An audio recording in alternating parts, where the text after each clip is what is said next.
In the market for a new vehicle? Then look no further than CMA's Toyota of Martinsburg and CMA's Chevrolet of Martinsburg, all in one convenient location. We have over 350 new and used vehicles available, so you'll be sure to find exactly what you're looking for. And with CMA's Love It or Leave It promise and our lifetime powertrain warranty, you can buy with confidence. Visit us online at CMA's Toyota of Martinsburg.com and CMA's Chevrolet of Martinsburg.com, where owners just care more.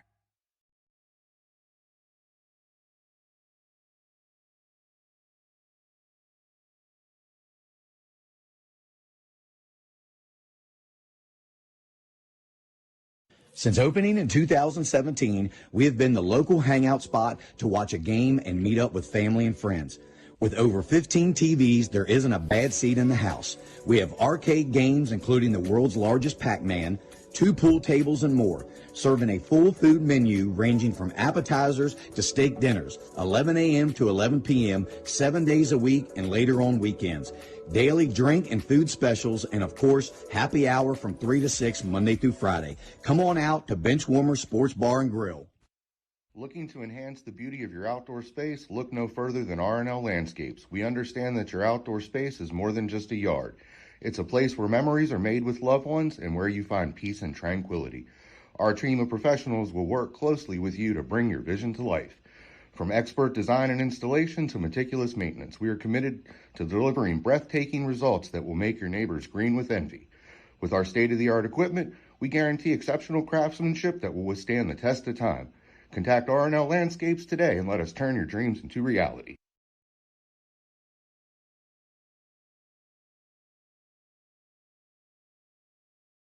Hello everyone. Now is your opportunity to transform your home with D-Gill's Afterpaints, the experts in interior hardware, shelving, and finish carpentry. Whether it's a new construction or a residential renovation, we bring precision and artistry to every project. Our priority? Efficiency and transparency. At D-Gill's Afterpaints, we will keep you informed every step of the way. And with free estimates, there's no reason to wait. Let us bring your vision to life.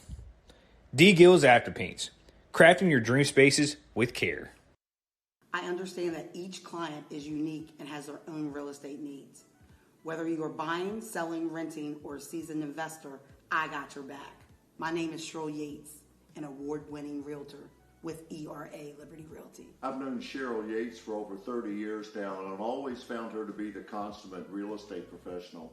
On a personal level, Cheryl has handled 3 sales for us over the past 15 years or so and has done an excellent job on each and every one of them.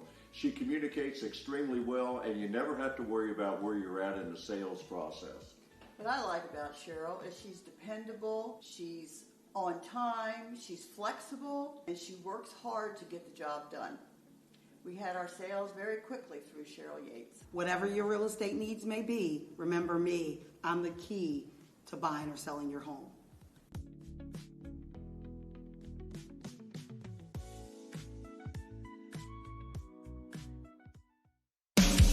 Looking for better insurance coverage at a better rate, but you haven't been able to reach an actual person? Goosehead Insurance will help. Neil Powell is committed to helping you and the community get great coverage from a local agent who will answer your call. In Martinsburg, call Neil Powell Goosehead Insurance at 304-707-3549. He will customize a policy based on your needs. Call Neil Powell at Goosehead Insurance today, 304-707-3549.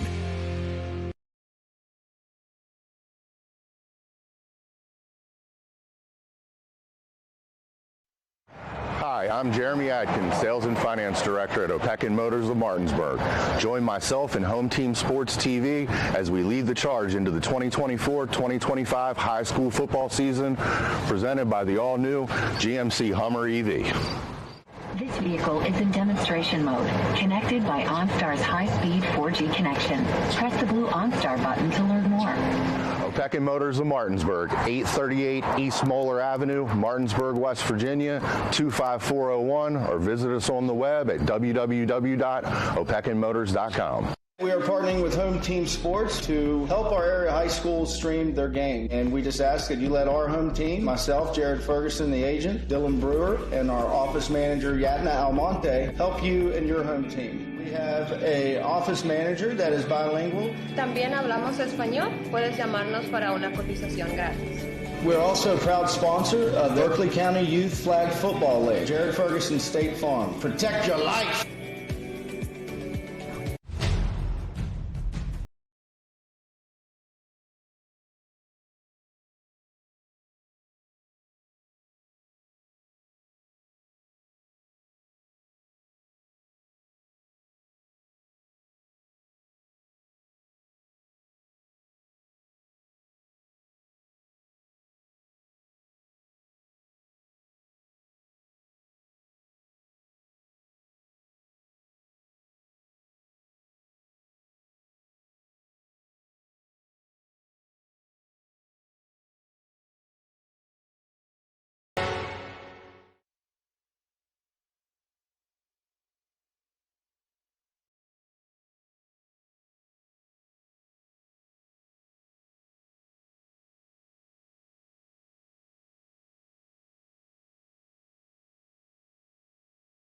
Enclosures Unlimited is a family-owned and operated glass company that has been serving the Northern Virginia, West Virginia, Maryland, and D.C. areas since 1962. From the first call to the day your glass is installed, we promise fast, knowledgeable, and friendly service. We are always happy to answer all your questions and work with you to design a space that is beautiful and functional. When you choose to work with us, we will treat you as family. We can provide an estimate via email or schedule a free in-home measurement and design consultation. Please contact us to get started on your new shower enclosure or glass project today.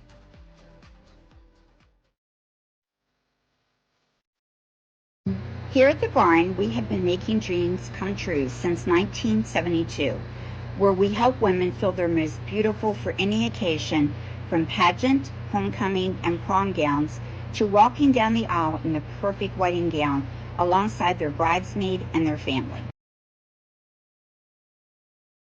Stop by to meet your stylist today to find an affordable gown, and we do offer layaway.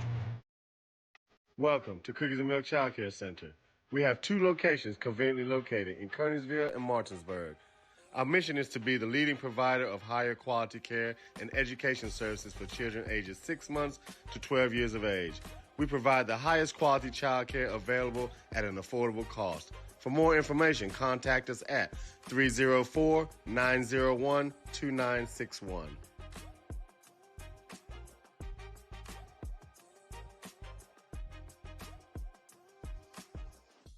Buying or selling real estate? Catrow Law is the local choice for real estate closings. In fact, we were honored to be chosen as the best of the best real estate closing attorneys for 2022 by the Martinsburg Journal. With offices conveniently located on Foxcroft Avenue in Martinsburg and South George Street in Charlestown, Catrow Law proudly serves the Eastern Panhandle. Whether on the court, field, or in the classroom, we wish all of our student athletes a safe and successful.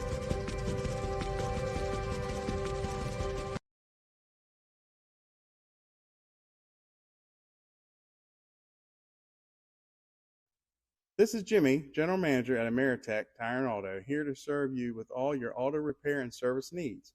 We are a family-owned business serving our community since 2003. We work on all makes and models from vintage cars and trucks to collectors to today's latest, newest vehicles.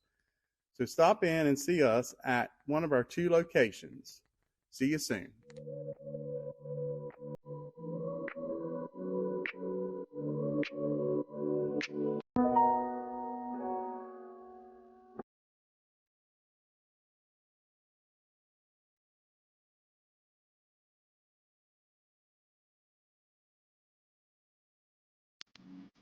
Juwan is the ultimate hype guy. I love him. He's always positive. He's always pepping them up and firing them up.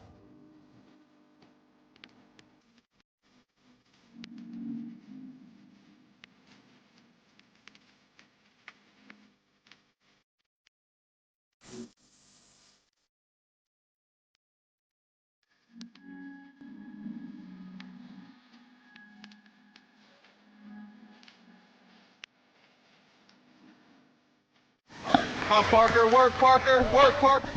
And good evening and welcome to Cougar Stadium here at Jefferson High School, where tonight the Cougars face the visiting Millbrook Pioneers. I'm your host tonight, J.D. Fritz, and again, joining me as always, my broadcast partner, Drew Pitzer. Drew, how is it going tonight? It's a beautiful evening for football. You're feeling that cold little brisk air in the background. I mean, man, you couldn't ask for any better for a nice Friday night for football. Yeah, it's definitely starting to get a little cooler in the evenings, but hey, this is football weather, and it feels good right now up here in the booth, so we'll get right to it. Millbrook, they come in with pretty much the same record as Jefferson. They're both 3-3, coached by Josh Haymore. He's been there since, I think, 2014.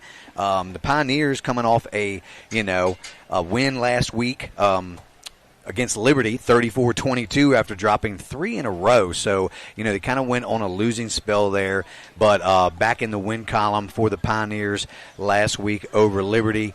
Millbrook was able to establish a good rushing attack that kind of enabled them to put up over 350 yards on the ground, led by Kyler Jackson's 137 yards and 2 touchdowns. So look for the Pioneers to continue that same dominant run game here tonight against Jefferson. But unfortunately, Drew, I believe that we saw Kyler Jackson out there in street clothes tonight, so he will be a no-go. So we'll see who kind of steps up in his place tonight. And as far as Jefferson goes, they're coming off a big come-from-behind win last week against South. Got down 14 and kind of dug themselves out of the hole. Scored 48 unanswered points to come back against the Rebels. Jefferson got 2 big kickoff returns, one from Mar Wallace, the other from Tony Allen. And the Cougars have now won back-to-back games, and are looking to add another one here tonight against the always tough Millbrook Pioneers. Yeah, Millbrook comes in here with that established running threat. Obviously, they have a couple guys that are going to be out tonight, which is going to impact how they run the football. It might possibly make them have to throw the ball a little bit more, which they're not necessarily that comfortable in. But Jefferson, coming in, hey, they've won back-to-back games. They're now 3-3. At the start of the season, after that first, shellacking against Spring Mills, this team has came a really long way, JD. Yeah, they definitely have. And adding to what you were saying about Millbrook, they got some key guys out tonight, and so they're going to have some guys to really step up. And as you said, they actually have a new starting quarterback tonight. So that's going to be, I think, Elijah Brown, right? Yeah, Elijah Brown, number 19. He's stepping in for Julius Brown tonight as well. So they're not known to pass. Last 4 games, 0 passing yards. So they're averaging over 300 yards on the ground, and that's what they do. They run that single wing offense, and we all know, Millbrook, they love to run the ball, so if they can get that running game going again, even despite not having Jackson eat up some of that time of possession, that will give them a big advantage tonight against the Cougars. The Pioneers are also a team that, like I said, they averaged over 300 yards on the ground, so Jefferson's going to have to really load up that box, and if they want to stop the Pioneers. Defensively, they'll have to contain Jefferson's big play threats. We all saw that in the last several weeks with Mar Wallace and Tony Allen, Jackson Rockwell in there too. Dylan Herrick stepped up big and thrown a lot of touchdowns so far. So, they're going to have to get off the field on 3rd down. That's going to be the key for the Pioneers, and look to force some turnovers. Try to get as many possessions as they can. They like to run a lot of time off that clock. And I think if they can keep this game, in under around 20 points, it's going to be hard to do that with Jefferson, big play guys. But, if they can keep this game right around 20 points or so, they have a good shot. Yeah, they have a good shot to win this game, but obviously, hey, we counted about 10 players in street clothes tonight, and 4 of those guys are consistent, both-way starters for the Millbrook Pioneers. So that's going to put a lot of pressure on this offense to make sure they can produce at some sort of level to compete. I think for them to honestly have a chance in this game, though, JD, they're going to have to start fast and set the tempo. They're going to have to run the football, like you said. They're going to have to establish that, but also I don't think they can be afraid to pass this ball tonight because they're missing some certain pieces. They're going to have to take some chances if they're going to want to compete. And also, they do have to win that battle in trenches. Not only are they going to have to run the ball well, but they're going to have to stop Jefferson, running the football. I mean, Jefferson last week really started coming on with Tayshawn Roper started running downhill in the end of the second period into the 3rd quarter that allowed them to go, on that 48-0 run essentially. So I'll tell you what, this will be a good game. Jefferson has a unique challenge on their hands. Obviously, they're dealing with kind of a injury-derailed team, but Millbrook still has talent to compete tonight. Yeah, they do, and because with that running that single wing, and they run a lot of misdirection. They've got guys that can it's the next man up mentality. They just got guys that can just plug right in there. Of course, it's hard to replace a guy like Kyler Jackson, Julius Brown, a quarterback, but they're definitely going to have guys that are ready to play, ready to go, and step in and fill that role. The Cougars, they're gonna have to try to contain and that single wing. It's not easy. If you've really watched a team that can really run that single wing efficiently, Millbrook is one of those teams. So, Jefferson's going to have to stay very disciplined tonight if they want to slow the Pioneers' rushing attack down, and despite even not having Kyler Jackson, whoever that guy's going to be, they're going to just have to be flying around to the football. Another tough assignment for the Cougars on defense. So that's just going to be one of probably the biggest keys of all, I think, is stop that ground. I'll be surprised if they throw much. But we did watch them warm up, and they were doing a lot of pitching and throwing out of the backfield. So we'll see if Millbrook throws a few wrinkles in there against the Cougars tonight, knowing that they're out without several starters. Right, and like you said, a lot of this, their throwing might come from deception tonight. So like we saw down there, they were kind of doing like a double counter into a pitch, into a pass. So it was really unique to see. And obviously not a lot of teams, in this high school area, run that type of offense. So Jefferson obviously has probably been watching a lot of film this week. They know how critical of this game this is to them. Hey, they moved up all the way to 7th in the state rankings. If they win out, JD, they have a logistical shot of hosting all the way into the semifinals of the state playoffs. Yeah, they definitely do. They made a big jump from 11 to 7 this past week. And, we're looking at, we got Spring Mills and Martinsburg sitting at 1 and 2. Jefferson at 7, Washington is sitting at 10, Hedgesville's at 13, and Musselman at 15. So a lot of teams representing the EPAC tonight. So Jefferson, like you mentioned, if they could win out starting tonight and over the next 3 games, they have a great shot to at least finish maybe in the top 5, which would definitely give them 1, if not 2, home playoff games. And that's what you want to do when you're sitting. You want to position yourself at the end of the season to have these home playoff games, because it's really a huge advantage. You don't have to travel, your first couple games of the playoffs. You can be home, kind of feed off that crowd. And you never know what can happen in the playoffs. That's why, it's so interesting. You have all these teams. Jefferson started out 1 and 3 this year. So the thought of, hey, just competing when we get in the playoffs was what they originally think. But obviously they've been on this roll. Mar Wallace and Tony Allen have really stepped up, and Herrick has really been throwing great. His quarterback play has evolved so much over the last 2 or 3 games of the season. Along with Tayshawn Roper starting to finally get healthy in the backfield. This Jefferson team is not a team that you would want to play going into late October and into November. Yeah, definitely not. If they can remain healthy and stay healthy throughout the rest of this year, they're definitely going to be a team that going to be a force in the playoffs. I think they've really kind of, like you said, they're building on each game that they've played, and hey, they're going to be somebody that teams are going to have to watch out for here come week 11 when first round of playoffs start. Well, you look at their next 3 games. So obviously you have this Millbrook game tonight. Then you have a game against a feisty Musselman team, and then you finish off the season against the cross-county rivals in Washington. If they win out, say they win these 3 games, and they'll finish out 7-3.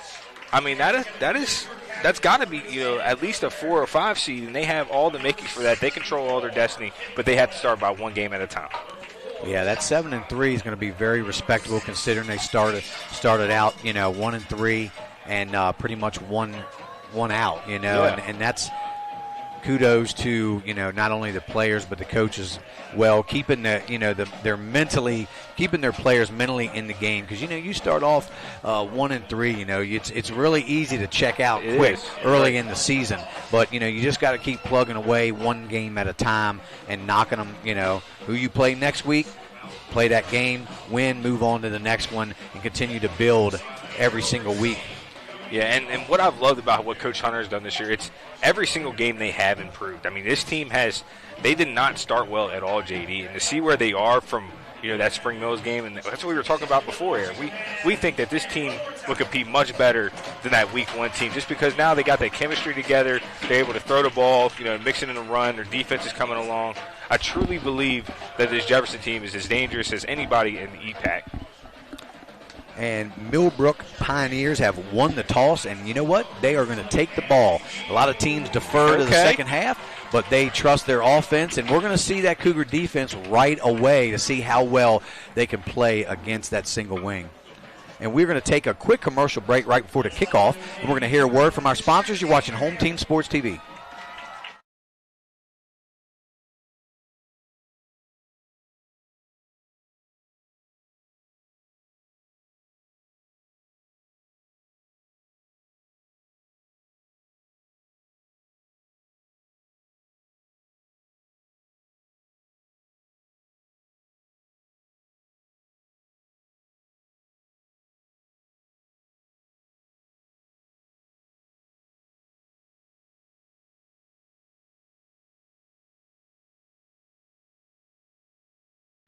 The Cougars are set to kick the ball away here to the Pioneers. Jonathan Panaris, number 69, set to kick off for the Cougars. Looks like we have Rome Johnson, Chase Jones, and Riley Baker back to receive for the Millbrook Pioneers. And the kick is up, and we are underway here. There's a bouncer into the end zone. It's going to come back for a touchback. They were lucky. That thing barely went across the goal line. And they could have picked that up live. Had it right at the 1 yard line, JD. It's like they didn't have anybody over there, and they all ran up. And, that ball, if it would have died at the 1, we'd be seeing a Cougar touchdown right now probably. Yeah, that's something they'll probably keep an eye on. Hey, like they saw how they just let that go. Maybe take a little bit off that, let it fall at the 7 to 5 yard line. Something to keep an eye on. I'm sure Coach Hunter will remember that later into the game. So we'll see who we got under center. It's going to be number 19, Elijah Brown. And in place of the injured Kyler Jackson, I believe is that number 9 in the backfield, Chase Jones as well. There'll be a quarterback keeper here to the right side, maybe a gain of a couple yards there for Elijah Brown. It'll bring up second, and give him 3 on that. So bring up 2nd and 7. And this is really interesting. These next 2 weeks for Jefferson, they're going to be playing very similar offensive sets, and these are so unorthodox. So it's going to be interesting how they prepare and how they bring. You see, they got everybody in the box right now, not really concerned with the pass whatsoever. Yeah, they got that single wing. Counter here to number 8. He's got loose. He broke a tackle there. He's cuts it back to the inside. He's got a pickup of about 13 yards, but enough for the first down out to the 35-yard line. That's Riley Baker. Yeah, Dakeem Drake making a great open field tackle, saving a lot more yardage. Jefferson's got the lock in. They realize, hey, this team is really good at their fundamentally sound. They can block and they run the football well. They got us tie them shoes up, man, and get ready to get after it. Yeah, they had him style. Looked like they had a hold of him there at the line of scrimmage. Was able to break loose and pick up a nice gain for a first down. So 1st and 10, Pioneers ball on the 35. Ball goes up the middle.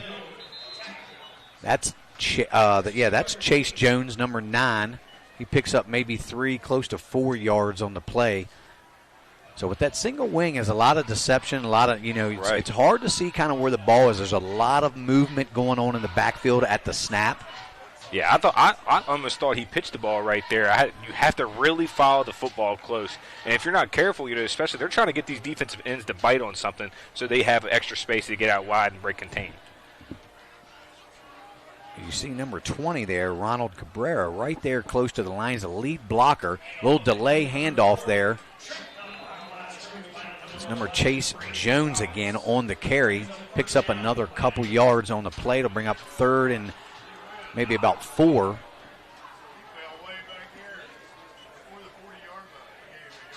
It'll be real key here for the Cougars to get off the field. And you see number 20, Ronald Rojas, Rojas Cabrera, he is like the quarterback there. Obviously, he's not under center and taking the snaps, but he's the one getting all the calls in from the head coach. And it's going to be a penalty, and that's going to back up the Pioneers 5 yards. So a little bit third and a little longer now. We're going to call it about third and maybe 9 on the play. See, and this is where it gets complicated when you run this single wing offense, is you need to stay ahead of the chains. You need to get that 3 to 4 yard a pitch average to make sure you're maintaining what you want to do. Now you're going to get uncomfortable. It's 3rd and 8. You realize, this is not something you can just get 5 or 6 yards and get the first down now. And we'll see if they throw it like a pass or something. We don't know. We watched them warming up, throwing a few passes, working on it. So we'll see what they got here for 3rd and long. Another counter play to number 6. He tries to bounce it outside. Great defense there by the Cougars. That was Rome Johnson on the carry. So even though they know it's a passing situation, they just will not pass the ball. Maybe they just don't have confidence in their quarterback being the backup or receivers. I'm not sure what it is, but they will run the ball. And it's kind of like a combination of both, JD. I mean, I think they realize, hey, their quarterback's really not the greatest at throwing the ball, but he is a dynamic threat on the running game, and also not having that confidence is, it's come with both. Being able to throw the ball will give confidence to the coach to allow you to throw it. Nice high punt. Mar Wallace will field. He drops it, hesitates for a minute, cuts it to the outside, down the sideline, and knocked out of bounds there. So the Cougars will take over around they're going to mark him at the 38-yard line. So that's the second week in a row we've kind of seen a muffed, we saw a muffed kickoff last week, but although Tony Allen took that one to the house, so like we mentioned, sometimes those muffed kickoffs, and punts, they delay the it freezes the defense. They're like, exactly, oh my right, gosh. just for a second, allows you a couple holes to open up sometimes. Now, I don't advocate suggest exactly catch the ball, get upfield, but sometimes good things can happen. So 2 receivers here to the near side for the Cougars. Roper takes the handoff straight up the middle. Not a lot there. Might have gained 2 yards on the play out to the 40-yard line. So it'll bring up 2nd and 8. And I think this is important for Jefferson to get the ground game started. I mean, obviously Herrick has been playing, phenomenal the last 3 weeks of the year, and you want to keep getting him the ball out wide, getting Tony Allen and Mar Wallace's hand. Also, Rockwell has been having a tremendous last 2 or 3 games. So they have all the passing threats, but you maintain to get Tayshawn Roper running the ball downfield and eating up clock. I think that'll end up in good results for Jefferson. A single receiver to the top. Oh, no, they got 2 receivers. Back to throw. Rockwell makes a nice catch over the middle. Picks up enough for the first down inside the 50. They're going to mark him at about the 46-yard line. Yeah, Rockwell's hands have been tremendous. I mean, I was seeing some of the catches he was having pregame. I mean, his catch radius is phenomenal, JD. Yeah, it was good concentration because the defender was right there. His hand was up. Mm-hmm. Rockwell kind of bobbled it just a little bit, had enough concentration, made the catch, picked up enough for the first down. So, yeah, you touch it, you catch it. That's something my pops always told me. And Rockwell, man, if he gets his hands on anything over the last 4 weeks, he's not dropping it. We got 2 receivers to each side. Roper to Herrick's left. Herrick's going to roll out here to the near side. Fire it out in the flat. Got Rockwell again. He's got enough for another Cougars first down inside the 35. They'll mark him around the 34-yard line. And Rockwell is much more than just a possession receiver. I mean, we've seen right here he's made 2 phenomenal catches. He's going to always bring down the catch, but he's also dangerous in open field. Yeah, he can do a little bit of everything, so the Cougars really like to go to him a lot and then hit those home runs with Wallace and Tony Allen. Herrick with a little hard count, trying to get the Pioneers to jump. So you're going to run a draw action right here. High snap, take the handoff, goes to Roper. He spins his way out inside the 30. Good game. So like I said, not a bad gain on first down. They're going to mark him around the 28, so give him a gain of maybe 6 on the play. And you can just see that the way they kind of reset the offensive line, they went from a pass blocking position to, hey, we're going to run this down your throat, and that's exactly what they did right there.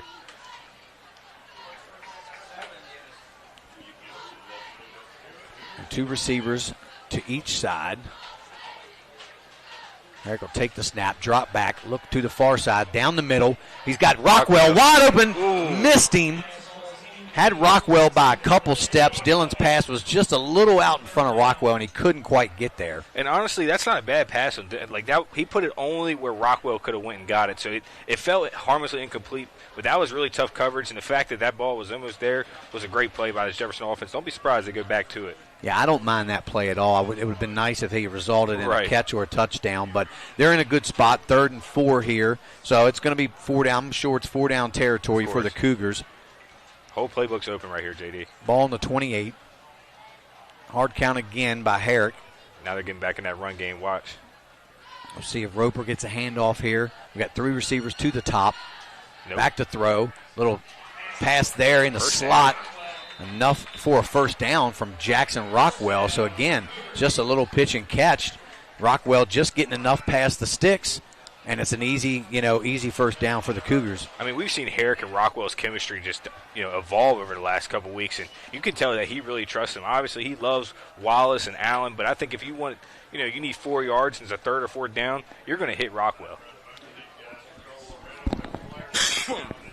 So, Mar Wallace is the lone receiver to the top. Rockwell and Allen here to the bottom of your screen. They've got Wallace in a one-on-one situation. Allen in motion. A little jet sweep to Tony Allen. Tony Allen turns it up inside. Not a lot there for Tony Allen. He might have picked up 2, maybe 3 on the play. Hey, great job of containing there by Millbrook. I mean, that was, Allen and Wallace have both. If they've gotten to touch the sideline, you're not touching them again. And, man, I'll tell you what, that was great containing right there. Make it a second and about 8 or 9. Yeah, I was always sketchy of those jet sweeps because, if you don't get the blocks right, it's not a play that's always going to be successful, but I guess you do have to run it occasionally to get, the defense to kind of staying honest, and then you can come back with something different later on in the game. Yeah, it helps you spread out the defense a little bit so you can have, run game with Tayshawn. Herrick back to throw. He was looking for Allen. That looked like a little bit of legal contact right there, No JD. flag on the play, so that'll bring up 3rd and 9 now for the Cougars. It's 2 down territory. Obviously, you've had a couple pass plays, just kind of off the mark. It's definitely 2 down territory. So I don't know if they're going to run the ball right here, or maybe they might just try to score because they kind of have been taking his head off because they're running this man coverage on Jefferson. And I don't truly believe that they match up. I like a quick pitch to Roper right here. He's got the wide side of the field. Does. Here comes Herrick rolling out to the near side. He's going to set up, cut up the middle. He's going to go back to the other side. Herrick's got a little room to run. Is he going to get to the first down? And yes, he does. It looks like. We'll see where they mark him. Oh, it might be just a yard short. I think he got that. I think that's a first down. He stepped over the line with the ball. Well, they're not moving it across. No, they haven't moved the chains yet. But what a good play by Herrick. He came to the near side, nothing there, stepped up in the pocket, rolled back to the far side, found a little daylight and scrambled and got in position. So now it's 4th and very short. Oh, man. Well, here comes the heavy set. Yeah, here comes Leland Benner. That is not a good spot. I mean, he took an extra yard and then stepped out. Sometimes I think the officials look at the foot. It is where the foot, but it's where the ball is when you go out of bounds. So your foot could be out at the 12, but if the ball is at the 10, that's where the ball is going. So we got Benner in motion. Handoff goes to Roper. Roper's going to run behind Benner, and he doesn't get it. He is stopped there. Great defense, and that'll be a turnover on down. So after giving up all those yards, the Pioneers hold strong. Yeah, they bent but did not break right there. I mean, and that right there on that first possession, that stop, that's huge that sets the tone for the rest of this game, I think, for Millbrook because Jefferson just pretty much at will drove down the field and did what they wanted and was throwing a lot of different looks at them, and to stop them on the on 4th down like that's big. I mean, hey, they're really kind of depleted. They have 10 guys in street clothes. The fact that Jefferson took the ball about 50 yards down the field, had them in almost plus territory, and they got to stop. That's got to be a tremendous confidence boost for Millbrook. Yeah, and that's got to be really demoralizing for your Jefferson's offense because you thought probably for sure we're going to pick this first down up. It's 4th and a foot. Handoff goes straight up the middle. He's got a little room. Is that Chase Jones out over the 30-yard line?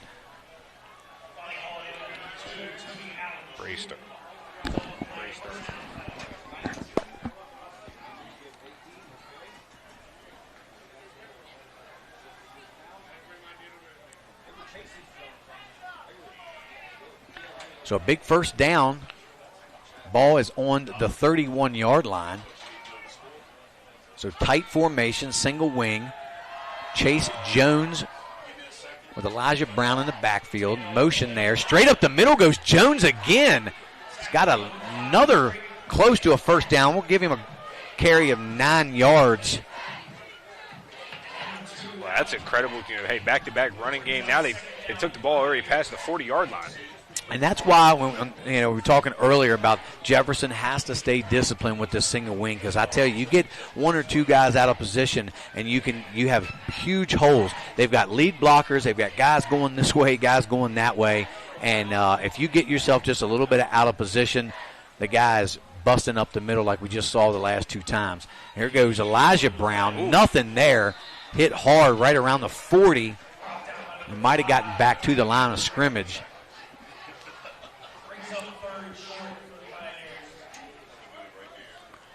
So 3rd and about a yard now for the Pioneers as Takeem Drake has a helmet issue. And in comes the freshman Andy Roberts to take his place.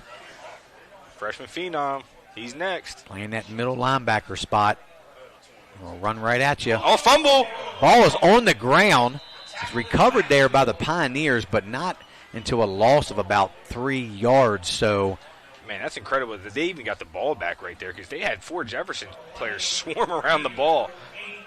So they're going to have to punt now with 4th and 4 from their own 37-yard line. I think this is scary, though, because some of Jefferson's best offense has been his special teams this year. It has, and when you've got Tayshawn Roper and Mar Wallace back there, you've got 2 of the most dangerous guys in the state with a lot of speed. The kick is away. It's end over end.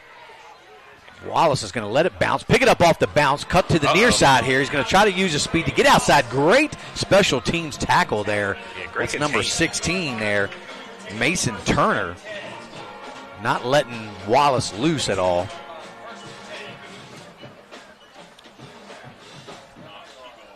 Yeah, with 2:16 left in this first quarter, a scoreless game. It's obviously starting to turn into kind of a defensive slugfest, isn't it, JD? Yeah, I tell you. Not what we were expecting. No, we knew it would be.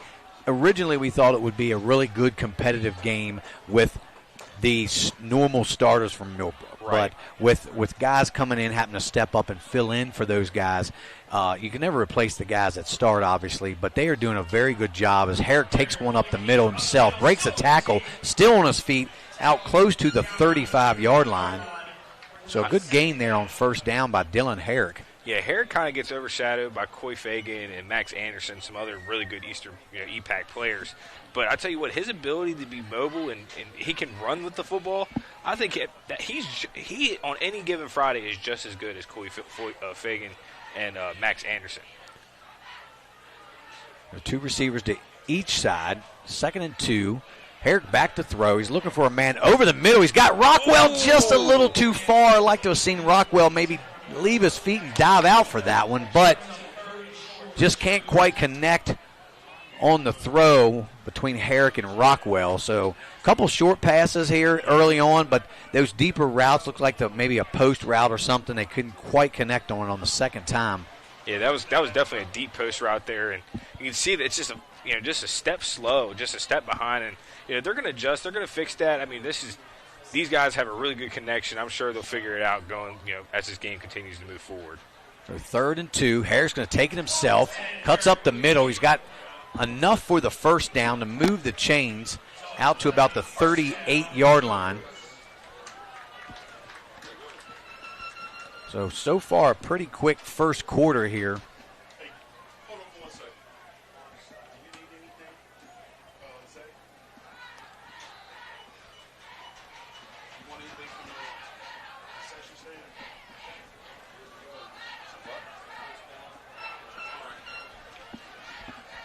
So we're inside Minute and 20 now left in this first quarter. 2 receivers to each side. Roper to the left. Herrick will send Roper in motion. He swings it out to Roper. No blockers. He's just one-on-one there with the DB. Might have got back to the line of scrimmage. That was kind of a tough play. I don't know if the receivers were supposed to block for Roper on that swing pass, but everybody kind of just ran something downfield, and 3 guys kind of converged there on Roper. He had nowhere to go. Yeah, it looked like Herrick kind of had an option. He had somebody going deep who was hoping maybe the safety would jump with him, and then Roper would be right out there for the bubble screen. But obviously that was very well played by Millbrook. They've been watching the film. They had somebody running with the lone receiver, and they also had 2 guys watching that bubble pass. So Benner now the up back into the game. A single receiver to the near side, number 2, Tony Allen. So second and 11 now as Roper had lost a yard on that last play. Swing it out here to Jackson Rockwell in the flat. He makes a nice move, picks up about 8 or 9 yards on the play. So they're going to bring up 3rd and we'll call it 2. Yeah, Rockwell has that quick first step, too. I mean, it's like he put his foot in the ground, was gone. That's why he turned, it was 2nd and 11. Now it's 3rd and 3. Now the whole playbook is open yet again for you, JD. And that's the end of the first period. And that's going to do it, guys. And we're going to take our first commercial break and hear a word from our sponsors. You're watching Home Team Sports TV, your number 1 local.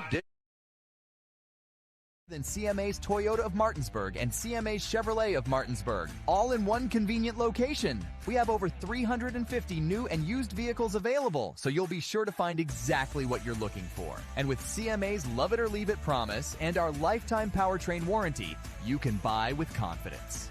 Visit us online at CMA's Toyota of Martinsburg.com and CMA's Chevrolet of Martinsburg.com, where owners just care more.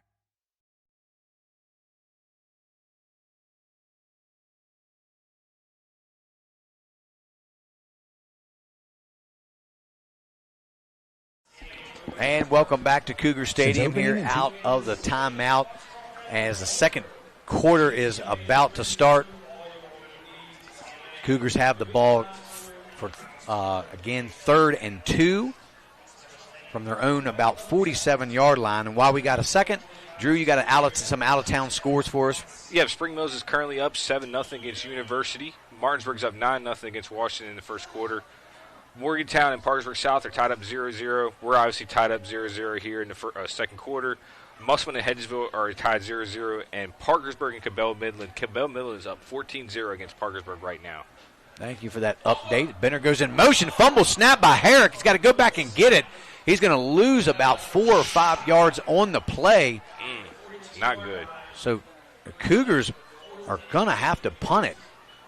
It looks like they're lining up to go for it, JD. And that could be a little bit risky, but... Here comes the punting unit. Yeah, here comes Takeem Drake. Smart choice. Too early to go for it, take that chance. Right. Inside your own 45-yard line. Your defense has played well against Millbrook, but they also gave up a couple big runs there that last possession, too. You do that again, and now they're down inside the 30, closer to the 20, so better play this field position game as Drake will kick the ball away. High, wobbly kick. It's going to be fielded there by number 6. He takes it. Nice move out to the outside. Breaks another tackle. Still going. Over to the 50-yard line. line. Johnson with a huge return down inside Cougars territory. So, in hindsight, you look back now, maybe the Cougars should have went for it. You get a big, you give up a big return like that. Yeah, because it necessarily has. Millbrook has not been stopping, Jefferson this evening. Obviously, other than that 4th down stop where we, both thought that Herrick got the first down and they fumbled right there on 3rd down, having to punt it away. It hasn't been from Millbrook stopping them. So I think going forward, Jefferson's going to probably be more aggressive on those later downs. Yeah, sometimes as a coach, you never know. You question your decisions, but I think the right thing to do was to punt the ball. You just have to be better on special teams. As Chase Brown takes the handoff. He's gone. And he's gone. Is that Chase Brown, or that might be Rome Johnson? Wow, great. That is. That's number 6, Rome Johnson. Mar Wallace pushes him out of bounds, but not after a huge gain there by Johnson. And just like that, the Millbrook Pioneers are in the red zone 1st and 10 from the Cougars' 11-yard line. And it's that deception yet again. Millbrook got everybody shifted right, and that little quick counter back left. Rome Johnson's got quick feet, and man, he was just out. Credit to Mar Wallace was able to chase him down and catch him. Yeah, Wallace came from all the way on the other side of the field. 1st and 10, snap goes to Chase Brown. Straight up the middle, he's in for the score. That's number 9, Chase Jones. What a run right there. 2 plays, and the Pioneers are on the board.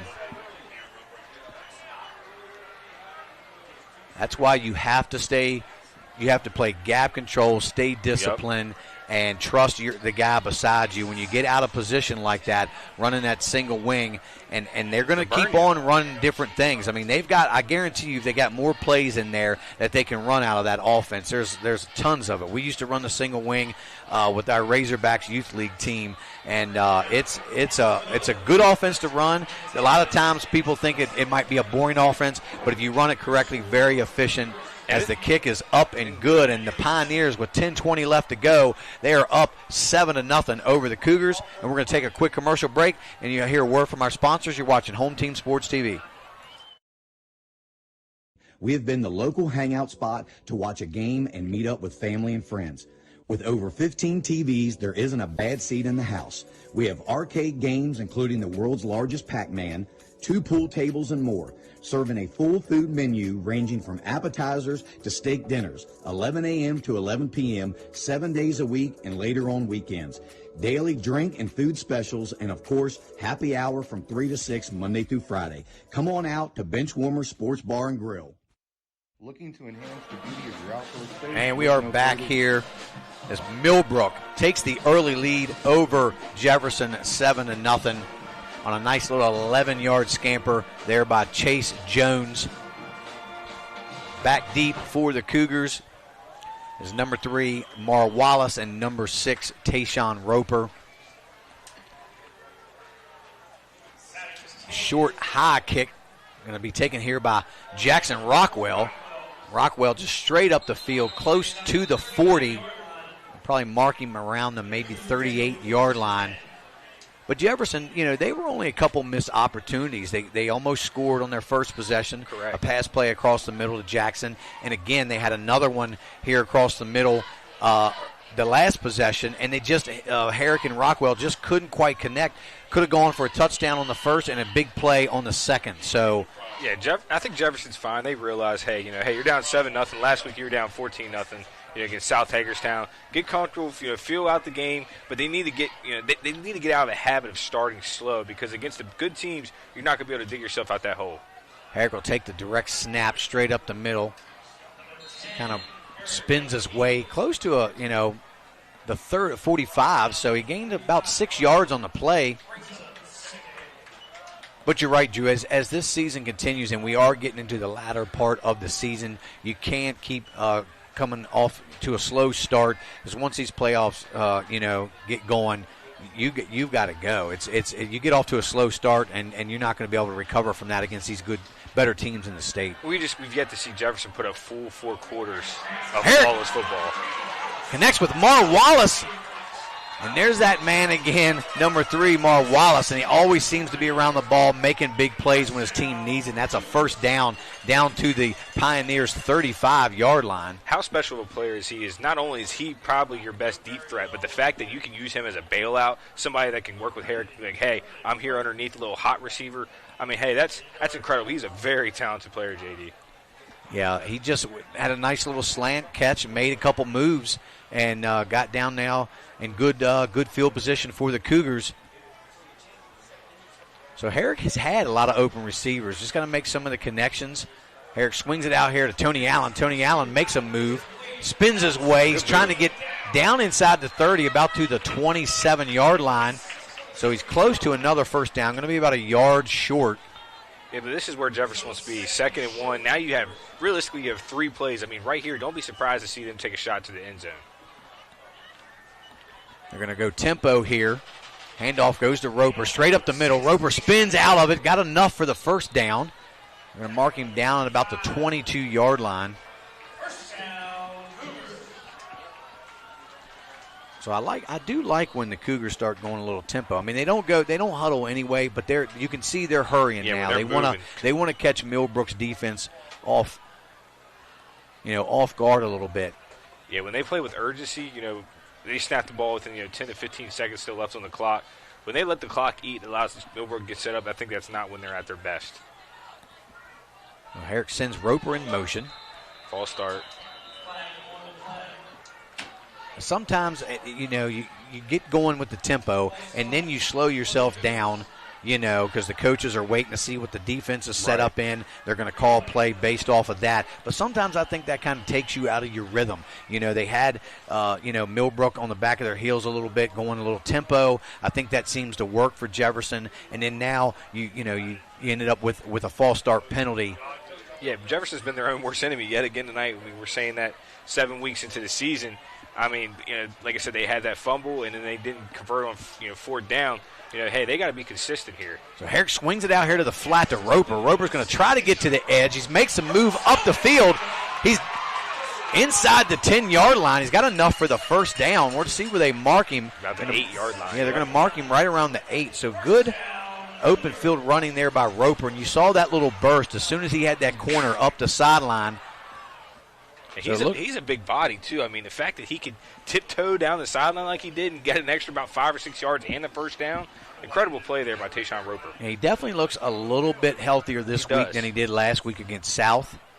Yeah, this would be the healthiest I think I've seen him, probably this whole season, JD. Well, 1st and 10. 3 receivers here to the far side, or the near side. He's got Jackson Rockwell across the middle for the Cougar touchdown.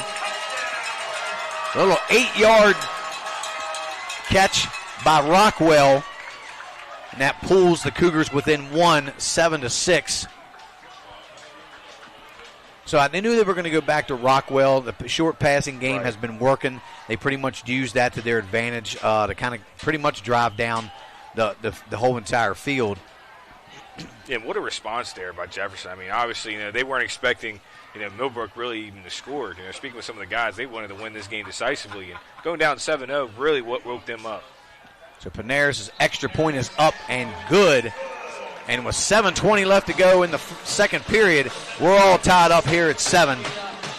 And we're going to take a commercial break and hear a word from our sponsors. You're watching Home Team Sports TV. Look no further than RNL Landscapes. We understand that your outdoor space is more than just a yard. It's a place where memories are made with loved ones and where you find peace and tranquility.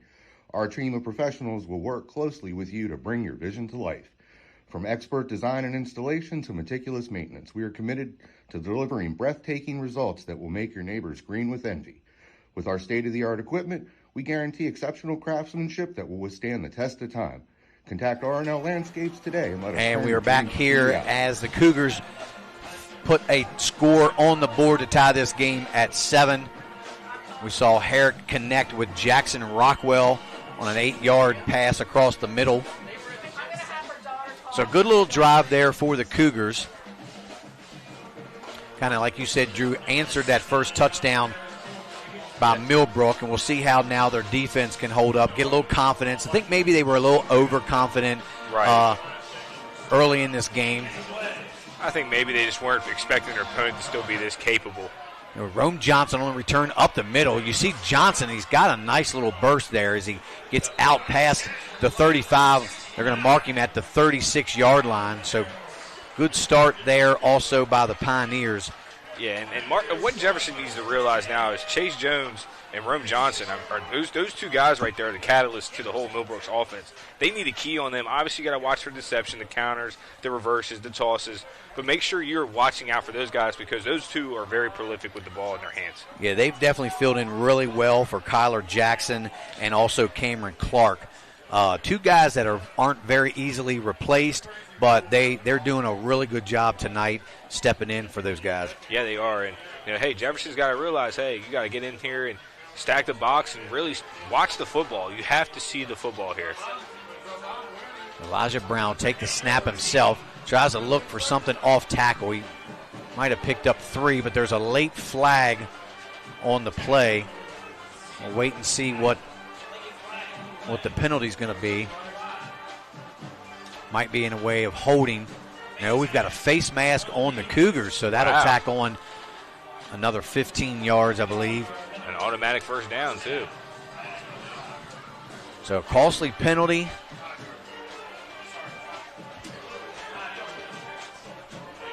It just seems like week after week we talk about it all the time that the Cougars are always doing.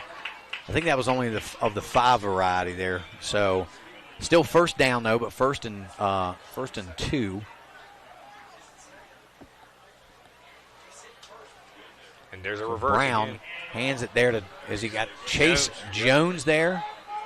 No, that's number 8. That's Riley Baker. Well, Baker's always usually that wing, so whenever you see the wing coming on he's the single wing. Yeah. That when he gets that counter back. Sometimes it's hard to see if it's an 8 or a 6, so we apologize for Millbrook fans watching at home and to make sure we get all the names correct.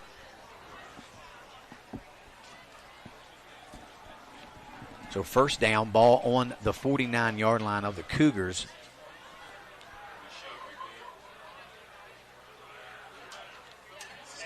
Direct snap to Chase Jones, Elijah Brown. And he got back to the line of scrimmage, and that's all. So bring up 2nd and 10 now for the Pioneers. And Millbrook, hey, now the clock's underneath 6 minutes left to go in this first half. I know that they see it. This is a very smart and fundamentally sound football team. They're going to try to play a little bit of keep away and see if they can put some more points on the board. Yeah, if they can eat most of this clock or even all of it, that'll be to their advantage and probably exactly what they want to do. Another little fake counter. Handoff goes to Chase Jones right up the middle. Nice gain there on first down of about 6 yards. They're doing a good job staying ahead of the chains. They are. I mean, you get 4 to 6 yards a pop, and that's all. That's what Millbrook's looking for. Just keep eating up that clock. And then moving the chains.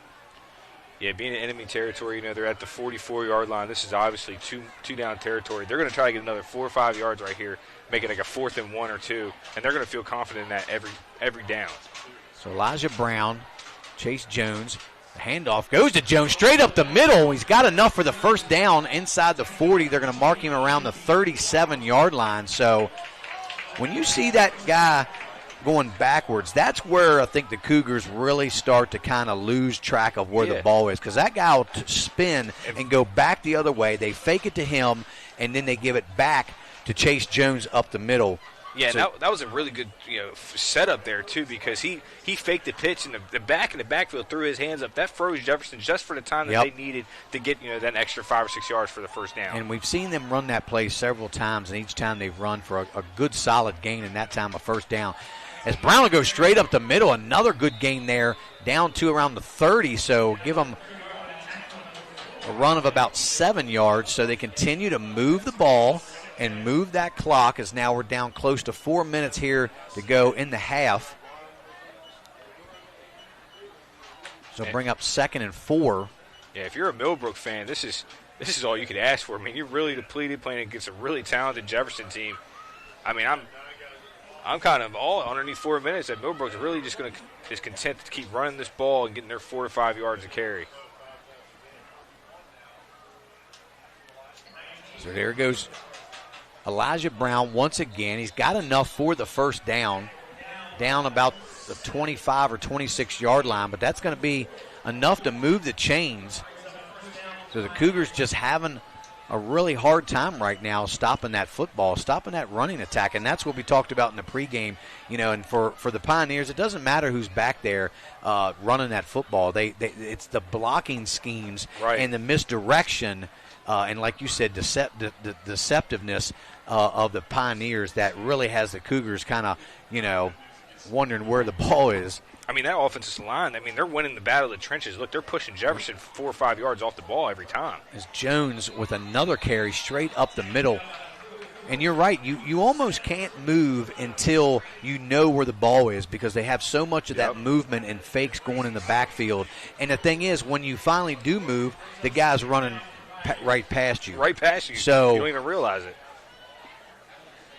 You're watching the guy in the backfield, and the guy that has the ball is already past your shoulders. Hey, man, I tell you what, this type of offense is really difficult to run, but it is really difficult to stop as well. So second and about 7 yards now for the Pioneers. Ball is on the Cougars' 24-yard line. And there goes, looks like Riley. Is that Riley? No, that's Rome Johnson on the carry. They call him down at the 1 yard line. Rome with another big run. As he's a little smaller of a back, kind of harder to see when he comes out of that pack, man. And he's definitely got a nice little burst of speed as well. He's got to be average about 6 or 7 yards a carry, though, JD. I mean, he's got about three rushes that he's almost took for touchdowns. And Mar Wallace has caught him 2 times. Yeah, so inside the 5 now. First and goal from the 4. And they're going to let that clock tick. That's about to get under 2 minutes. Yeah, they want to give the Cougars back too much time. There goes Jones, straight up the middle. Line's pushing. Nice surge, and he's over the goal line for the touchdown. So Millbrook takes the lead again. 2 minutes left to go in this half. And they have a 13-7 lead, make almost 14 if they can convert on this extra point here.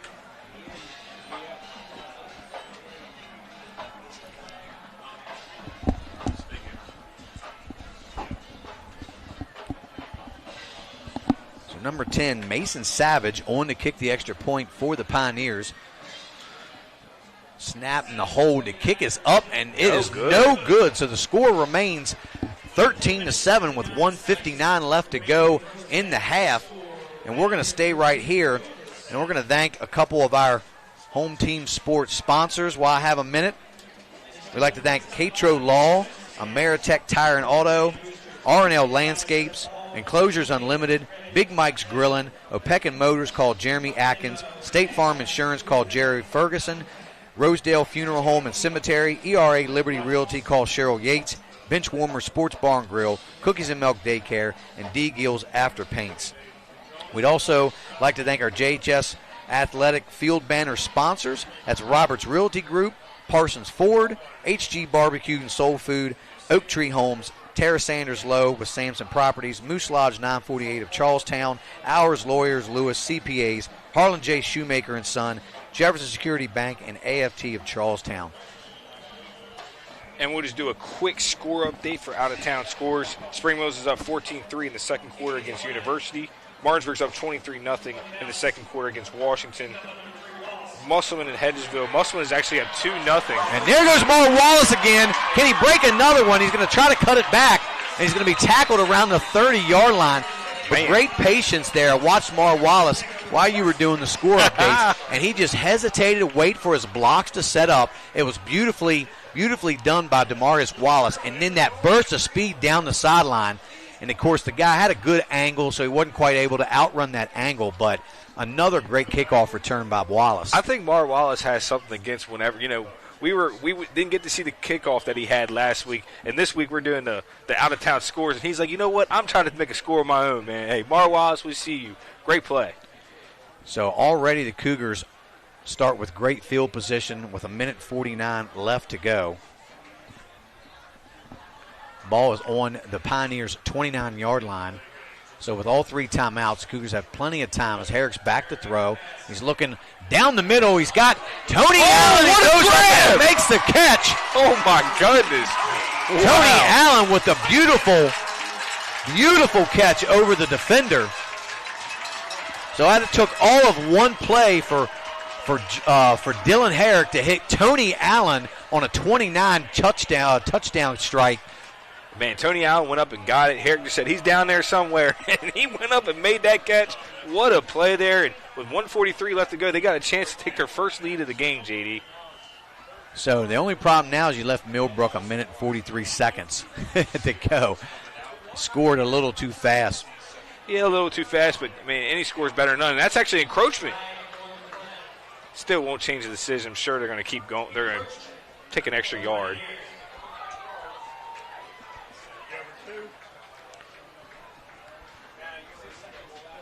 Yeah, if Millbrook was, up 14-13 right here, I would go for 2. But them not missing their extra point, I think you kick the extra point just so you had the lead going into half. Oh, yeah, absolutely. And you get the ball first coming out of halftime.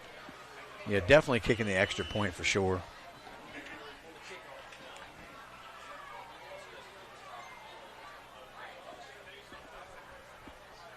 So the snap in the hole, the kick is up, and it is no good. Wow, so both kickers missed on their second attempt. So it remains tied here at 13 at Cougar Stadium with about 1:43 left to go, guys, and we're going to stay here. I got a couple more sponsors to go down. We're going to thank our JHS football program sponsors. We have Benner Farms, Corner Connection, Tri-State Surgical Center, Dream Driven Properties, Cheryl Yates, ERA Liberty Realty, Scales Law Office, Vital Signs, P&P PLLC, Northern Virginia Orthodontics, K&H Mobile Oil Service, Affordable Electric Service Company, Perspex Pros, Giannis Orthodontics, WVU Medicine, Wiley Cahill, and Athletico Pivot Physical Therapy. So Cougars had an opportunity there, Drew, to take the lead by a point, and Panaris couldn't quite hit on that extra points. And, you know, as we get farther later into the season, especially these playoffs, those extra points are going to be they're going to come in to play really big. You can't afford to miss those extra points. Well, I could have been wrong, but from where I was looking at it, looked awfully close. I thought it went over top of the yellow goalpost, which should be considered good. But obviously, you know, the officials had a better angle, so they made the call. But I'm very surprised they did not call that as a good PAT.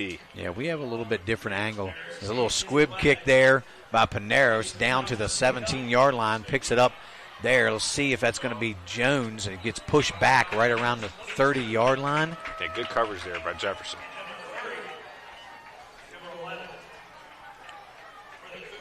Oh, that was number 8, I'm sorry. Yeah, Riley Baker. Riley Baker, yep. So we'll see what the Pioneers can do with 1:38 left to go. It's going to be really important. Jefferson has to watch the football. They can't they can't bite on these fakes and the little deceptiveness that Millbrook has been doing for the majority of this game. They really need to have a big stop right here, get the ball and score, come out at halftime and take control of this game. So Millbrook has all 3 timeouts. We got Elijah Brown, number 19, and Chase Jones in the backfield. Handoff going to be countered there. It's Rome Johnson. He's got more room down the sideline. And he's forced out of bounds there by Tony Allen. But not after another good game by Johnson. And he's a guy I feel like, Drew, we need to get to the ball in his hands more. Yeah, and what they're doing, that little counter trap action, is they're getting everybody going to the left side of the field. He's coming back right. You know, hey, if you're not keeping contained right there, he's going to continue to bust it outside and continue to chew up big-time yardage. We got out of bounds to stop the clock. Ball on their own 49-yard line.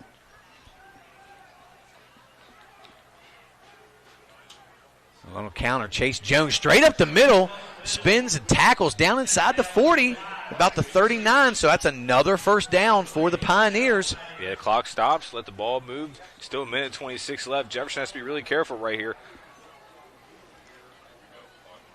And they know they're going to run the football. And so, you would think you would have every gap covered, but another counter there to go. Rome Johnson, he's looking for somewhere to go. He just upended there. Tries to jump over a pile of guys and tackled right at the line of scrimmage. So there's going to be a timeout by Millbrook. That'll be their first timeout of the half. They see the clock's still going. Millbrook's like, hey, it was at 1:12, I believe. It was still over a minute left to go. So they're going to see about putting some time back on the clock.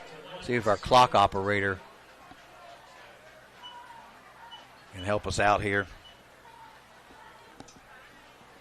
So, again, Millbrook really has not had a lot of trouble moving the ball in the Cougars. They have not, no.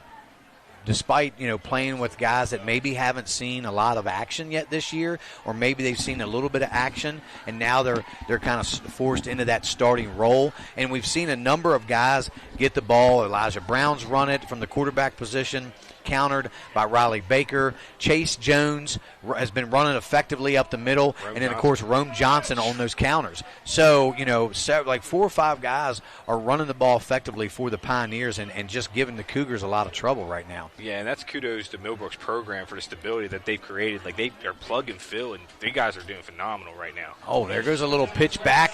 Jerome Johnson, well played there by Leland Benner, though. Yeah, well covered right there. Way to keep contained right there. That was the biggest aspect of it, making sure he didn't let Rome Johnson get wide. And Jefferson did a good job of playing that. Now we're underneath a minute, and it's third down. Jefferson could possibly get the ball back and still score. Yeah, so Millbrook going to take another timeout, 55 seconds left to go.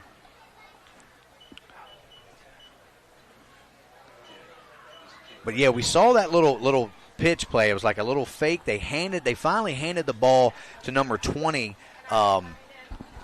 Ronald Cabrera, and he ended up pitching it back to Rome Johnson. So, He's all like that misdirection, and we finally see what they're able to do off of all that misdirection. But Jefferson wasn't fooled, and good job on Leland Benner's part for staying home. Yeah. And that's a lot of times the problem when you get out of position. You don't stay home, but when you want your ends and your linebackers staying at home for those counters and those pitch plays like that. Yeah. And they were able to stop that. Yeah, force them back. You want to funnel them back into your guys. And hey, you might not make the play, and sometimes I know that's tough for these athletes, but you're helping everybody else on the team make a better play. So here we go, 3rd and 11. The ball's going to go straight up the middle by Jones. Another good gain is going to be short of the first down. Well, it's going to be 4-down territory, I'm sure. Another timeout here. So they've got no timeouts. Millbrook just spent their last timeout. Jones was tackled right around the 34, so it's going to bring up 4th and 4.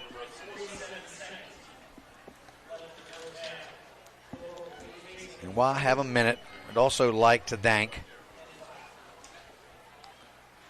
our white level sponsor, which is Shepherdstown Pharmacy, our maroon level sponsors, CMA's Toyota Chevrolet of Martinsburg, and our cougar level sponsor, Shenandoah Heating and Air Conditioning. I'd like to thank our HTS sponsors again, Catrow Law, Ameritech Tire and Auto, RNL Landscapes, Enclosures Unlimited, Big Mike's Grillin', Opequon Motors called Jeremy Atkins, State Farm Insurance called Jared Ferguson, Rosedale Funeral Home and Cemetery, ERA Liberty Realty called Cheryl Yates, Benchwarmer Sports Bar and Grill, Cookies and Milk Daycare, and D. Gill's After Paints. So 4th down. We'll see what Millbrook does here on 4th down. It's going to be Chase Jones up the middle, and he has enough for the first down. As Takeem Drake thought he made the tackle short of the line to gain, but he did not. And they're going to hurry up to the ball, go a little tempo here, catch the Cougars off guard. They'll counter now to Rome Johnson, tripped up there by Tony Allen. That's huge. Kept him in bounds. The clock is going to keep on ticking. Millbrook doesn't have any. This is where this is going to really hurt Millbrook. They're not able to throw the ball right here. Well, they can definitely spike it, and he does. A smart play by Brown to spike it, but that also brings up 3rd and about 6 with 24 seconds left. And it looks like, well, they're bringing in number 16. Is that their kicker? Are they about to kick right here? With 24 seconds left? And it's only 3rd down. No, yeah, they're putting the tee out. They're kicking. Well, they don't want to take the chance of the time running out. It's actually 3rd down. I thought it was 3rd down. It should be 3rd down. Oh, it's an encroachment. Oh, that's huge. And that's just the kind of stuff that Jefferson's been doing all season long. Now it makes it second. Now it wouldn't surprise me. It's 3rd and a yard now. It's still 3rd and a yard, but would you not go for it, or are you just going to try to get the 3 points and make it an easier field goal attempt? I think you have your special teams on standby. You run a play right here. See if you get a touchdown. If not, you run the guys on. But I get it. Hey, they want to make sure they get some points right here.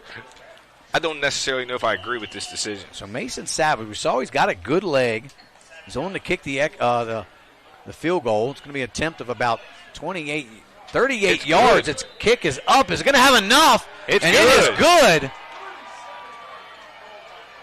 So what a 37-yard field goal by Mason Savage puts the Pioneers up by 3, 16-13 with 19 seconds left to go. Jefferson still has 3 timeouts left, though. I mean, if I'm Jefferson, I'm going to go try to score again and see if you can score back-to-back before you give the ball back. Yeah, I mean, with the way they've been scoring on these, 1 and 2 plays, it's, we've seen it a couple other games too. They can just hit on any big play. They've got a lot of guys that can, hit that big home run down the field. And it's going to start right here again with a good kick return by Demarius Wallace. So we'll see what he can do, either him or Roper. And don't forget, you got Tony Allen over there, too, and Rockwell. Those 4 guys back there all can take it, 90 yards for a touchdown, any play. We're interested to see if they might just try to do a little pooch kick. That's what I was going to say. If I was Millbrook, I'd pooch kick it to Rockwell or squib it on the ground. I would not give Wallace or Roper a chance of a return at all. And this is a full house we have here tonight for homecoming, JD. Obviously, this is kind of a stunner that we're watching. A great game, don't get me wrong. Yeah, definitely a little better than what we expected. It was a good game, but then after seeing that Millbrook had like 10 or 12 guys out, we're like, well, we don't know how competitive it's going to be yet, but Millbrook's still making it more than competitive. Another pooch kick there. Rockwell's going to take it around his 24-yard line. Going to come to the near side. He's got a little daylight. Rockwell out over the 44 or the 45 to around the 47. So the Cougars still have good field position with 15 seconds left to go. I'd say with 3 timeouts, you have at least 2 maybe 3 plays with all 3 timeouts. Yeah, I think you try at least get in field goal range yourself, too. If you get to you probably need to get to about the 15-yard line realistically. Yeah, I'm thinking it's going to be a throw to the end zone. If they can get around close to the 40-yard line or inside the 40, they're going to throw it up. And put pressure on officials. Might have to throw a flag here. Herrick throws it to the near sideline. And Tony, that's Mar Wallace. Yes, sir. He made the catch. Nice catch and nice way to get your feet down on for Wallace. Still 11 seconds. You got time for 2 plays if you run it right. That was executed perfectly. Didn't waste a timeout. Only took 4 seconds off the clock. I mean, realistically, you could spread these guys out, run right now because you still have 3 timeouts. Try to get you to about the 25 and take another shot towards the end zone. The whole playbook's open right here. With 3 timeouts, they can really do anything because they're going to at least get 2 more plays. The 3 receivers to the far side with Roper to Herrick's left. Mar Wallace here to the near side, one-on-one. They're going to go back, throw it to the middle again. He throws it up. He's going to got a receiver in the end. Catch Jackson Rockwell. That's his guy. Went up and got it. Jackson Rockwell went up and got it. Said, "Hey, here's one-on-one." It didn't even. Nobody else tried to even step up and go get the ball. It was just him right there. He went and tracked it down. What a play from Rockwell and Herrick. Beautifully executed from Herrick to Rockwell on a 37-yard touchdown catch. And it almost looked like I saw another guy open in the middle. I thought he was throwing it over the middle, and it didn't look like it was going to get there. Yeah, our camera's out. Unfortunately, they didn't really get to see that, but that wasn't. They get to. So he did get the touchdown. You got to see Rockwell. That was an incredible play. But right now it is 19-16 pending the extra point. So Panera's on to kick the extra point. The hold is down. The kick is up, and it is good. So with 4 seconds left to go in the half, the Cougars retake this lead 20-16. And we're going to take a quick commercial break and hear a word from our sponsors. You're watching Home Team Sports TV.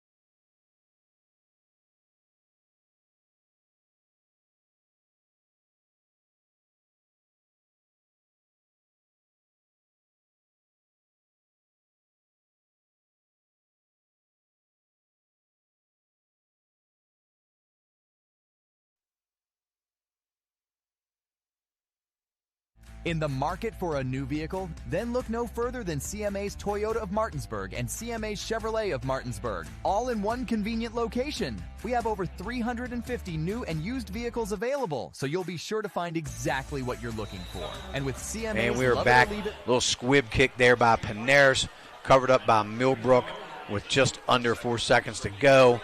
Most likely they would just take a knee, go into the half, down 4, Drew. So we saw a lot going on in this first half. Kind of got off to a slow start, more defensively, but then it picked up as the game went on. Can you believe it was a 0-0 game going to the second quarter? And look, we've had nothing but offense the last 5 possessions. Each team has scored. Yeah, definitely. We had a field goal kick, a couple missed extra points. A lot of big plays there by Jefferson. Some unexpected plays there by Millbrook as well. Right. So they're going to take the snap straight up the middle. Goes Chase Jones. He said, "I'm not done." He's going to cut up to the outside, inside the 50. That's going to look good in the stat book, but that is going to do it for the first half of play here at Cougar Stadium as Jefferson has a 20-16 lead over the Millbrook Pioneers. And we're going to take a commercial break and hear a word from our sponsors. The band will come out. We got homecoming court coming out. Stay tuned, and we'll be back right after this. You're watching Home Team Sports TV.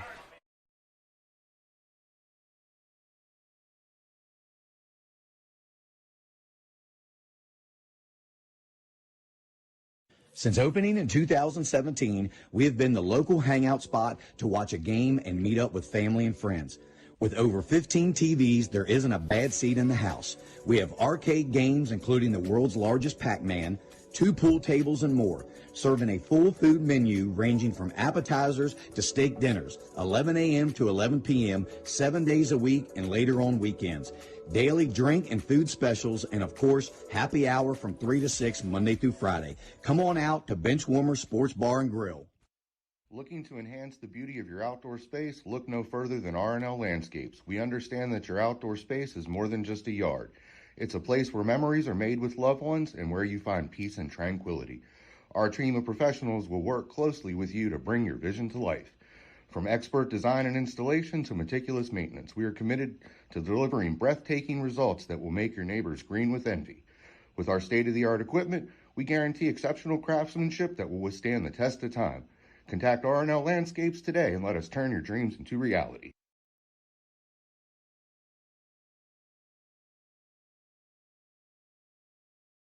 Hello, everyone. Now is your opportunity to transform your home with D-Gill's Afterpaints, the experts in interior hardware, shelving, and finish carpentry. Whether it's a new construction or a residential renovation, we bring precision and artistry to every project. Our priority, efficiency and transparency. At D-Gill's Afterpaints, we will keep you informed every step of the way. And with free estimates, there's no reason to wait. Let us bring your vision to life. D-Gill's Afterpaints, crafting your dream spaces with care.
rate, but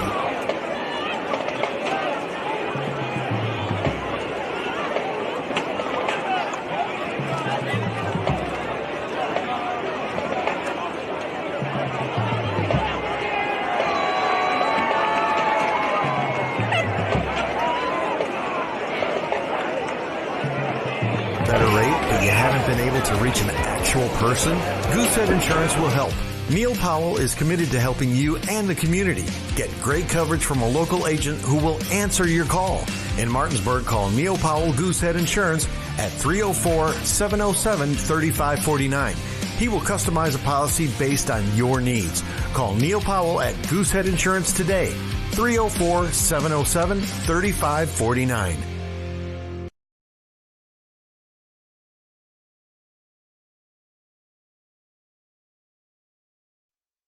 Hi, I'm Jeremy Atkins, Sales and Finance Director at Opequon Motors of Martinsburg. Join myself and Home Team Sports TV as we lead the charge into the 2024-2025 high school football season, presented by the all-new GMC Hummer EV. This vehicle is in demonstration mode, connected by OnStar's high-speed 4G connection. Press the blue OnStar button to learn more. Opequon Motors of Martinsburg, 838 East Moeller Avenue, Martinsburg, West Virginia, 25401, or visit us on the web at www.opequonmotors.com. We are partnering with Home Team Sports to help our area high schools stream their game. And we just ask that you let our home team, myself, Jared Ferguson, the agent, Dylan Brewer, and our office manager, Yatna Almonte, help you and your home team. We have an office manager that is bilingual. También hablamos español. Puedes llamarnos para una cotización gratis. We're also a proud sponsor of the Berkeley County Youth Flag Football League. Jared Ferguson State Farm. Protect your life.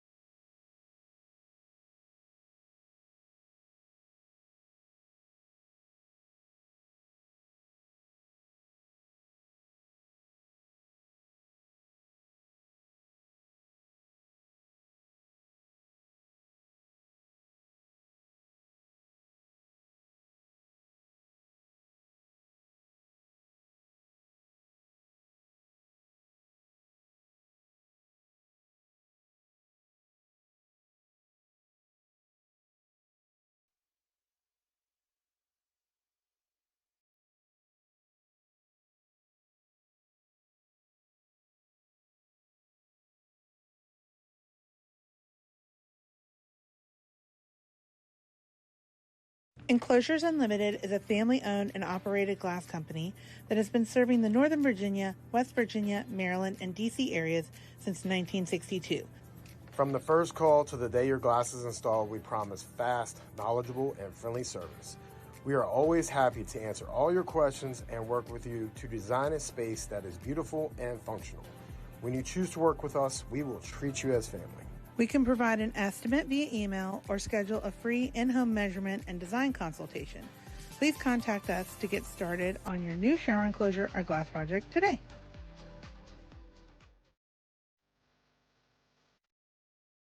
Here at the barn, we have been making dreams come true since 1972, where we help women feel their most beautiful for any occasion, from pageant, homecoming, and prom gowns to walking down the aisle in the perfect wedding gown alongside their bridesmaid and their family. Stop by to meet your stylist today to find an affordable gown, and we do offer layaway. Welcome to Cookies and Milk Childcare Center. We have two locations conveniently located in Kernersville and Martinsburg. Our mission is to be the leading provider of higher quality care and education services for children ages 6 months to 12 years of age. We provide the highest quality child care available at an affordable cost. For more information, contact us at 304-901-2961.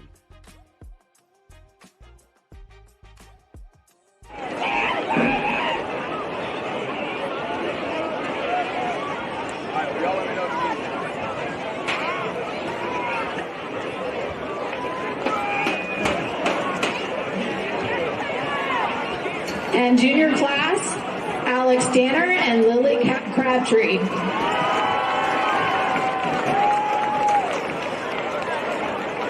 You want me to zoom in on them?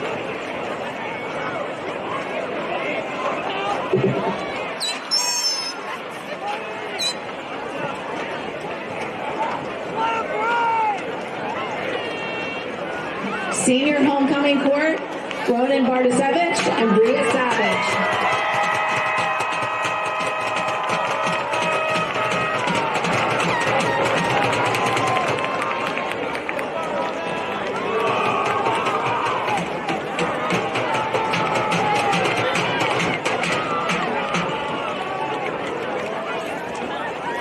And our other senior representatives, Tayshawn Roper and Cameron Dillo.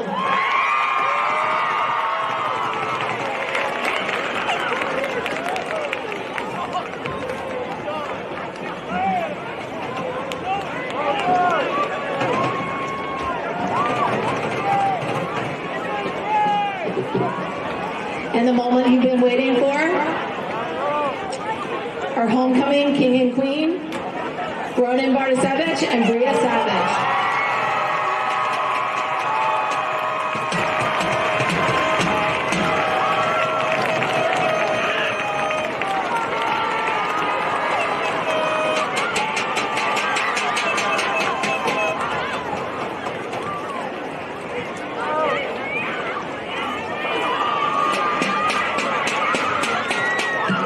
Ladies and gentlemen, put your hands together once again for the Jefferson High School homecoming court.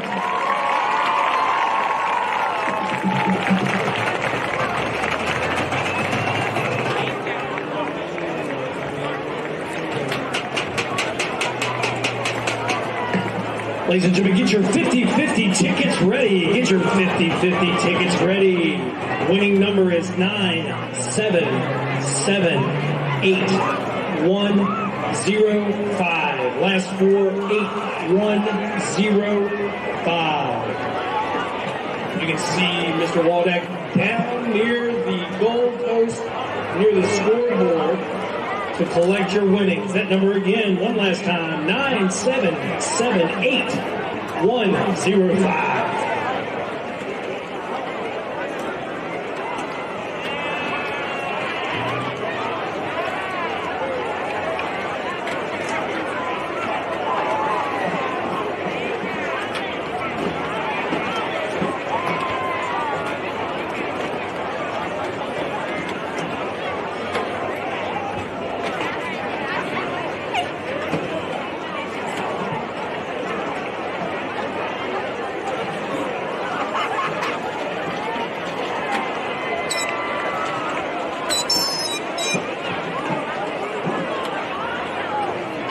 Yeah, I'm cool.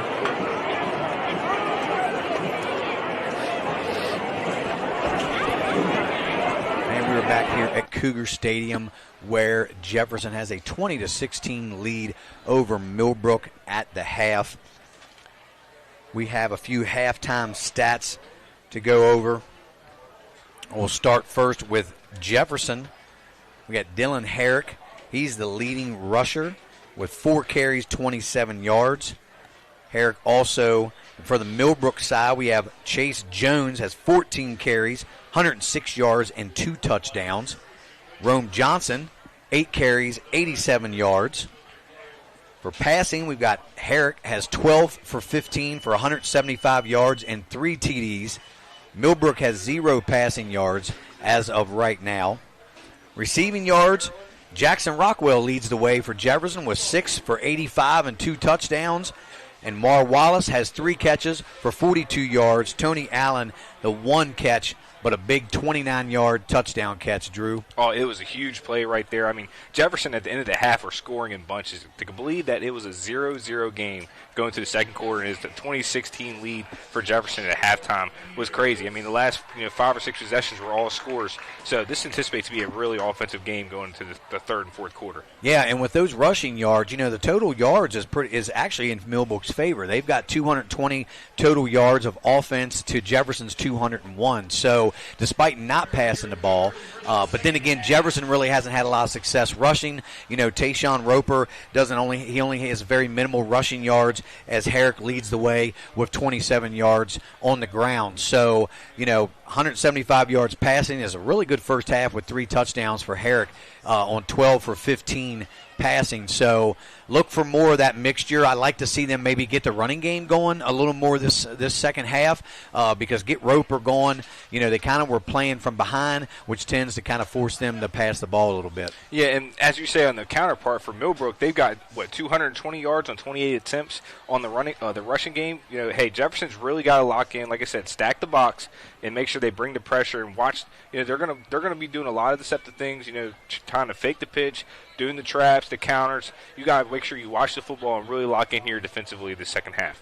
Yeah, and Millbrook leads the first down category, 12 first downs to 11, as well as, and Jefferson only with 36 yards rushing. So we'll see how the second half, plays out. It should be a very competitive second half. We'll see what adjustments each team decides to make. I think if you're Jefferson, I think you might make some adjustments possibly on defense, but maybe you don't really need to change a whole lot there offensively. I think you just keep doing what you're doing. Right. You've hit on several big plays. Nothing really needed to change up there other than maybe we'll try to put the ball, get Roper established here in the second half, maybe get him into the end zone. Yeah, and like you said, make sure you get Roper established, start running the ball a little bit. But you've seen that passing game. You see Rockwell, you see Wallace, you see Allen, and Herrick all starting to really start getting that chemistry together. They're feeling well. Hey, they're clicking on all cylinders. I wouldn't be surprised to see Herrick throw for another 150, 175 yards this half. Yeah, he's had quite a few good games this season. They're definitely having the best season, saving his senior season for the best. So, right. He's got also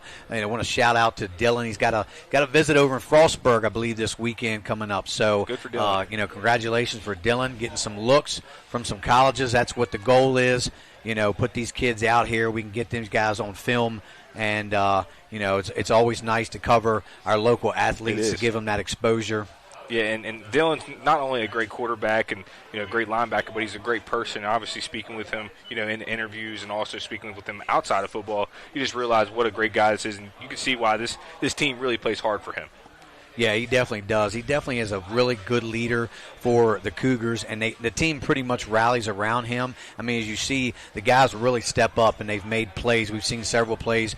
Rockwell leads the way, but, Wallace has made several big plays and another kickoff return. Yep. And then, of course, Tony Allen got in the end zone as well. So, all the playmakers have pretty much did what they're supposed to do for the Cougars tonight, and we'll see how they go here in the second half. For Millbrook, I got to give credit to the guys that have really stepped in. You've had Chase Jones stepping in for the injured Kyler Jackson this game, and also Elijah Brown stepping in for Julius Brown at quarterback. And then you've had Riley Baker at the wing. Him and Rome Johnson have alternated, and he's a beast. I mean, he's got over 100 yards. That's Chase that's over 100 yards, but Johnson's knocking on the door at 100 with 87 yards. So they really have a great rushing attack. No matter who seems like they can plug anybody in there and get the same result. I mean, this is such a great system that they run. It's so unorthodox, right? And it's really difficult because Jefferson these next 2 weeks are going to have to prepare for this, and this was a good test for them. We'll see what they do for the halftime adjustments. They get the ball first. Obviously, they're going to want to go down there and put 6 on the board and just keep continuing to score offensively. But they have to lock down and realize the tendencies from this offensive side from Millbrook. Well, the teams are back out on the field, ready to start this second half.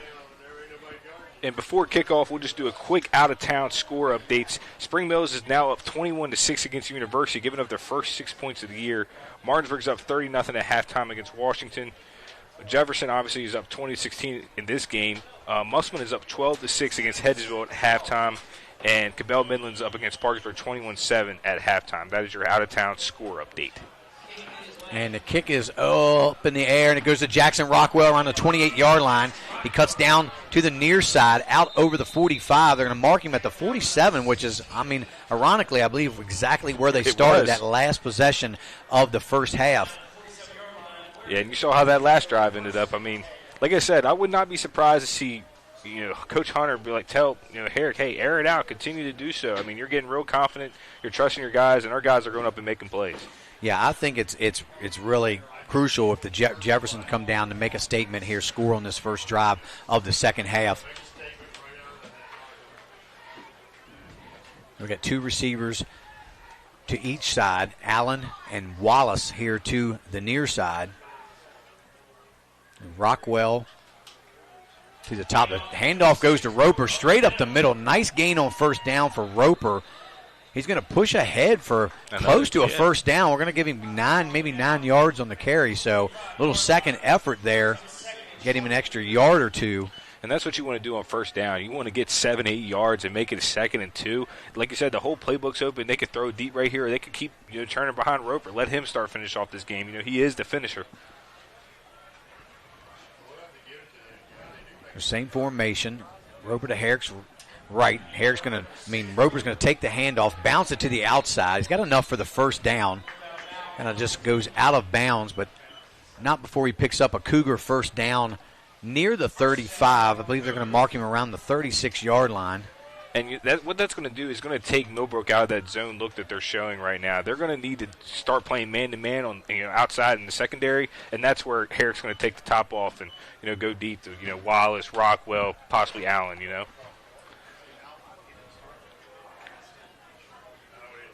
Herrick take the snap himself. Lead blockers Roper straight up the middle. Herrick trying to cut back to the outside. Not a bad gain on first down as he picks up maybe 6 yards. Down around the 31-yard line is where they're going to mark him. And this is a big series for both these teams. Obviously, offensively, you want to put another 6 on the board. But Millbrook, to stay in this game and keep their style of play like they want to play, they really desperately need to stop right here. Yeah, they can't really afford to get down by 2 or more scores either, because that's not really what their offense is designed to do, is score fast. No. Herrick again with the quarterback keeper up the middle, driving forward. He's got enough for the first down, close to the 25. They're going to mark him around the 26-yard line, but move the chains again. So, I love how the Cougars have came out this second half, JD. They've just pounded the ball 4 straight times. They're getting about 6 to 7 yards a carry. They're showing that, hey, they could be the most physical team, too. Not only can Millbrook run the ball, but this Jefferson team could run the ball when they're clicking all cylinders. 1st and 10. Oh, encroachment. Should have been a free play right there. There's the flag, so that's going to be 5 yards in the Cougars' favor. So it'll bring up 1st and 5. It'll be much easier, manageable first down. And that was, he tried to catch himself right there, but the forward momentum was moving just a little too fast, JD. Well, and Herrick's tried to get them on that hard count all night long, and they've done pretty well. They stayed disciplined, but this time he got a little over-anxious, jumped across that line. And not speaking too early, but Jefferson's only got about 2 or 3 penalties this game. This has been one of their most clean offensive games we've seen all year. Roper up the middle. It looks like we're going to have a flag. I don't know if they're going to call a face mask or we get a holding. Yeah, I might have spoke a little too soon. Sorry for the jinx. So we'll wait and see. It looked like Roper went backwards, so I don't know if they thought there was a face mask. That is a face mask call, so they're going to tack on a little more yardage. So the Cougars getting a break here. And here they are in that tempo right here. They want to get that play in, run the ball, and put 6 on the board right here. Official trying to get out of the way so he can. Herrick hands it to Roper. Roper shovels to the left. He's getting tripped up there. Great tackle on the play as Roper tried to bounce outside. That was Christopher Potter making that play. Yeah, he grabbed on everything right there and just pulled him down. And Roper almost took that out wide, but what a great open field tackle that was. Yeah, Roper's been really good at taking that side shuffle step, bouncing it to the outside and outrunning any defender, really. He's done it like 2 or 3 times this game already. That's why you got to get a hold of those guys early before they really start running. If you can get a hold of them right between the tackles, that's your best chance to make a play. Yeah, stop that momentum. But right here, they really do well in this left hash because, having a right-handed quarterback get out and roll out and make a play. Herrick's going to roll out, looking for a man. He's going to tuck it and run up the middle. He throws it at the last minute. Tony Allen into the end zone for his 2nd touchdown of the game. And what a play there by Dill and Herrick. He saw that he probably could have ran it in and got 6 right there, but he saw Allen streaking across the middle right in his line of sight. Not another 6 on the board. Man, that really makes it difficult for this Millbrook Pioneer team. Yeah, that was a good choice by Herrick.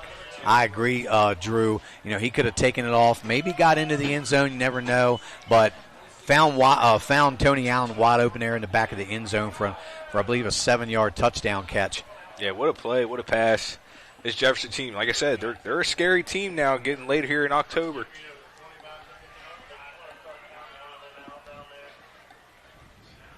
The kick is up, and it is good.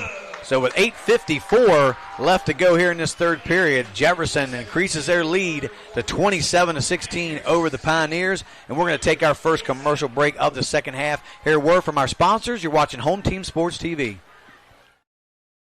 Owned and operated glass company that has been serving the Northern Virginia, West Virginia, Maryland, and D.C. areas since 1962. From the first call to the day your glass is installed, we promise fast, knowledgeable, and friendly service. We are always happy to answer all your questions and work with you to design a space that is beautiful and functional. When you choose to work with us, we will treat you as family. We can provide an estimate via email or schedule a free in-home measurement and design consultation. Please contact us to get started on your new shower enclosure or glass project today.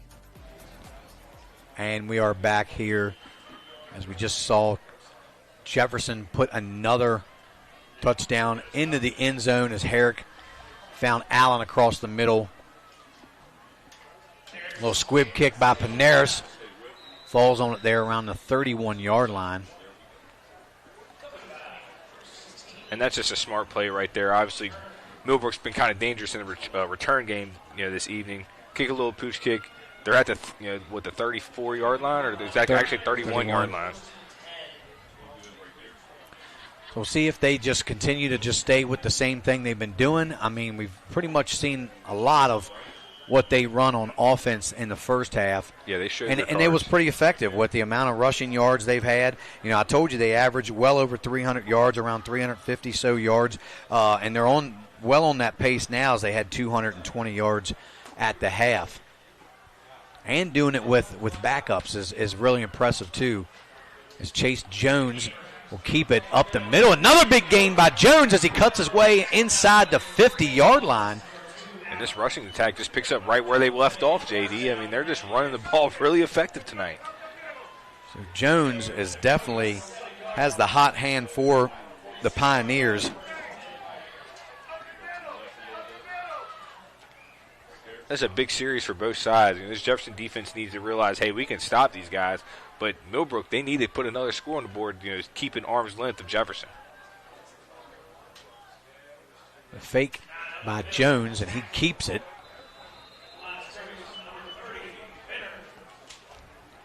Nothing there. It's going to be back to the line of scrimmage.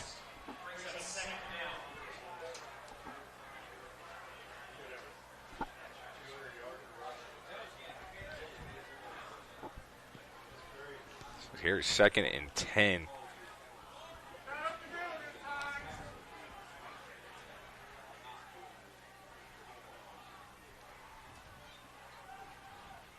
We're going to do this trap play right here. Man in motion. That's Riley Baker. It's going to be a procedure. flag.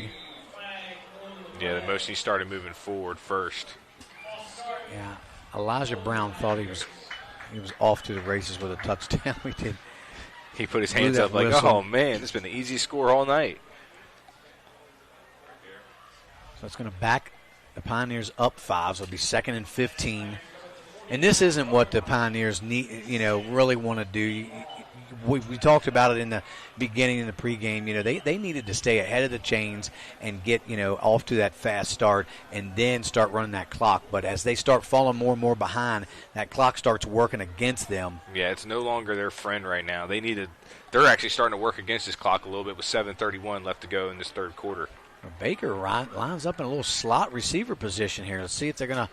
Nope, just a decoy as freaking Brown is stopped up there. That's number 8, Trayvon Ledbetter, with a big aggressive tackle there for a loss of maybe 2 yards. Yeah, Ledbetter's been so consistent this whole season. I mean, he's a great tackler in open field, but also is making the right play and keeping contained right there. I mean, if he could have broke by him, he could have took that up the sideline, and that could have been trouble for the Cougars. Yeah, and Ledbetter's been back now. He was out with an injury for a few games early in the season. He's been back for 2 or 3 games now, so trying to work his way back into playing shape again. He's definitely made some big plays for the Cougars on defense. Yeah, he's an incredible player. I think he's going to be a huge contributor as the season still progresses. So 3rd and 16 now for the Pioneers. Chase Jones will take it up the middle again. He's got some room inside the 40 down to the 38. So about a yard short here, JD. They're going to obviously go for it, but as Jefferson, you can't give that up. That's a huge play right there. So that was a gain of about 13 yards. It's going to be 4th and 2. And you got to be careful right here. Don't be surprised to see a trap into a reverse. They ran this play twice with, I believe it was Riley Baker. So 4th and 2. Chase going to take it again. He's stuffed. I think he's going to be stopped short of the first down. They're going to. The mark looks like really a generous. close. I think they're going to give them this. I think they're just a little short. I would say it looks short. They're pointing in Cougars' direction, so they're already saying that's turnover on downs. Yeah, there's a turnover. So the Cougars will take over there. Well, actually, no, they're going to do some. They're going to measure. Are they going to measure? And if it, I'm JD, I'm telling you that spot is it's. I thought he was stopped short, but the spot that these officials are giving, I think that's going to be enough for a first down. I could be wrong. Don't quote me on it, but I'm telling you that is a very generous spot that they were given. Yeah, Elijah Brown got everything he could out of that carry up the middle because there wasn't much room there to work with. No, it's still going to be short. Yep, it's short. Yeah, he's a good foot short, 1.5 short. So it'll be turnover on downs, and the Cougars will get the ball back with 5:56 left to go in the third quarter. Yeah, that was, I'll tell you what, though, I think that was still an extra half a yard that spot gave them from where, it looked like he was down at. Now, this could be a real big turning point in the game if the Cougars can go down and score on this possession and really open this lead up. It's going to be awfully hard with the third quarter starting to wind down at the Pioneers to try to claw back into this one. Yeah, don't be surprised. They really ran the ball a lot last series, and here they are giving it to there Roper. Goes Tayshawn Roper. Cuts to the outside. He breaks open the open. Down inside the 40. Pushed out of bounds around the 35. So there's a nice, good run by Tayshawn Roper. And we've kind of been waiting for that the last couple games. And now that Roper's looking more healthy, he's got that burst back, Drew. I mean, he kind of hit that Tavon Austin high step. He raised his feet up there. I thought he was going to break that tackle and take it all the way for 6. So, again, Cougars going tempo here. Swings it out here to Tony Allen. Nice block there from Mar Wallace. Tony Allen's going to try to make a move on the defender and gets tackled there out of bounds, but looks like he picks up enough for the first down. Yeah, Rome Johnson had a really good tackle right there, but, man, this Jefferson team, when they play with some pace, they're really hard to stop. And Tony Allen is a little shaken up on the play. Hopefully he's okay. There's a flag that was thrown late on the play. It might have been got Wallace for holding there. He threw a nice block, but I believe he just held on a little too long. He's trying to plead his case with the referee. Yeah, he got around them shoulder pads. That's what it was. They could see him using his hands. And the official's not buying it. So it's going to back up the Cougars another 10 yards. But those little quick hitches to the outside receivers, Allen and Rockwell, have been wide open all night long, and they haven't really come up to even cover that. And the Cougars have been getting 10 to 15 yards out of those plays every single time. That they have. So we got 3 receivers to the far side. We'll see if they come back to this something similar here again. Wallace here, single coverage to the near side. Got Tony Allen, a little too far for Allen. He had a step. I believe if Herrick would have waited just another split second, Allen would have come wide open right there near the couple of yards from the goal line. But Herrick rushed that throw just a little bit. He put it too much kind of on a line right there. That was one that you need to drop up and let it fall into the breadbasket. That's a mistake now, though. Hey, we can come back and see that again. But that's 2 times where that deep post route has been open that just fell incomplete, JD. Yeah, unfortunately, he's missed one there, possible touchdown, and missed on one earlier. It's hard to tell what Dylan's stats would be now. Yeah, a couple of these, he's seen the ball get away from him a little bit, but this is a smart guy. He's going to figure it out. That's why they're really starting to press as the season went on. Herrick going to roll outside to the far side. He's got Rockwell, just kind of dives, had Rockwell open, but the pass just falls a little short, incomplete. It's going to bring up 3rd and 15 now for the Cougars.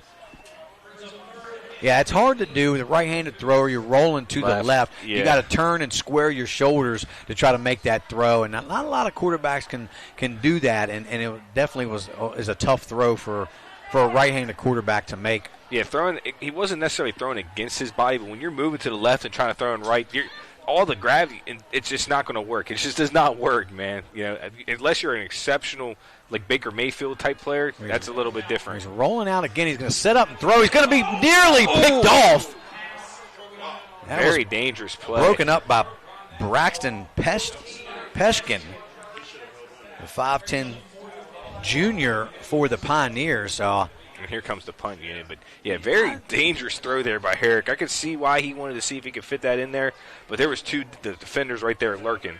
And if you think you're going to go with the ball in the 38, you think it's going to be 4-down territory, run a play that you get, we talked about it last week, that's going to get you 6, maybe to 8 yards. Mm-hmm. Then you have a more fourth and manageable situation, and now you're punting, and giving the ball back to the Pioneers. So great defensive series there for the Pioneers as that punt goes off the side of Takeem Drake's foot. So the Pioneers are going to get great field position here. 29-yard line. And see, just like something that we had in the first half, the big return. You almost question yourself, well, then should we go for it? You're on their 38-yard line. Yes, it's 4th and 15, but they really haven't. Millbrook hasn't really proved that they can stop your offense, especially your passing game. So I don't know really what you would have to lose in that situation by going for it. Yeah, I get it was third. It was 4th and 15, but like you said, if they would have got that 6 to 8, hey, try to run it with Roper again because he's been getting 7 to 8 yards a carry now this half. I would keep feeding that guy. You're up 11. Now you only took off 40 seconds. There's still 5 minutes left to go in this third quarter. Yeah, it'd be big if they could get some points on the board. Millbrook, bring them back in within one score. I think that possession right there might have been one of the most important possessions of the game. As Chase Jones will take a handoff up the middle again. He picks up maybe 3 on the play.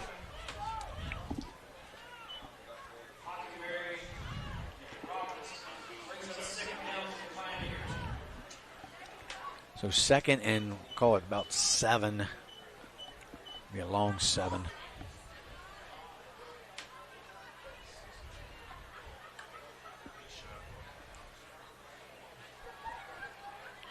You got to give the guy number 20 credit because he's been nothing but a lead blocker all night long. And there's that counter back this way for no gain. He might have lost a yard on the play. Yeah, it looks Riley like Baker right back at the line. So it makes it a 3rd and 8, and this is not where Millbrook wants to be. So credit to Jefferson. They did a really good job those first 2 downs. Now they can't. This is going to be a deceptive down. They're going to try to do maybe even a double reverse. You got to be very careful with a desperate team down 2 scores. Creeping below really late into the third quarter. Yeah, I'm rooting for a pass, Drew. It could happen, JD. You don't know. For a pass. Come on, Millbrook's coaching staff. Let's throw one out there. Let's see what you got. Take a chance. You don't know. From what I've seen, they've thrown one pass in the last 4 games. But nope, it's going to be a run up the middle, and that's going to be Elijah Brown, and he's going to be well short of the first down. It's going to bring up 4th and about 3. So, and that's where they're comfortable with that, though. They think that they're going to get 3 yards every down. So if it's 4th, nope, it looks like they're going to punt it away. Yeah, they're going to play the field position game. They're not out of it yet. It's not too late to get the ball back, get some scores. So I think it's a safe call. You go for it here and you don't get it.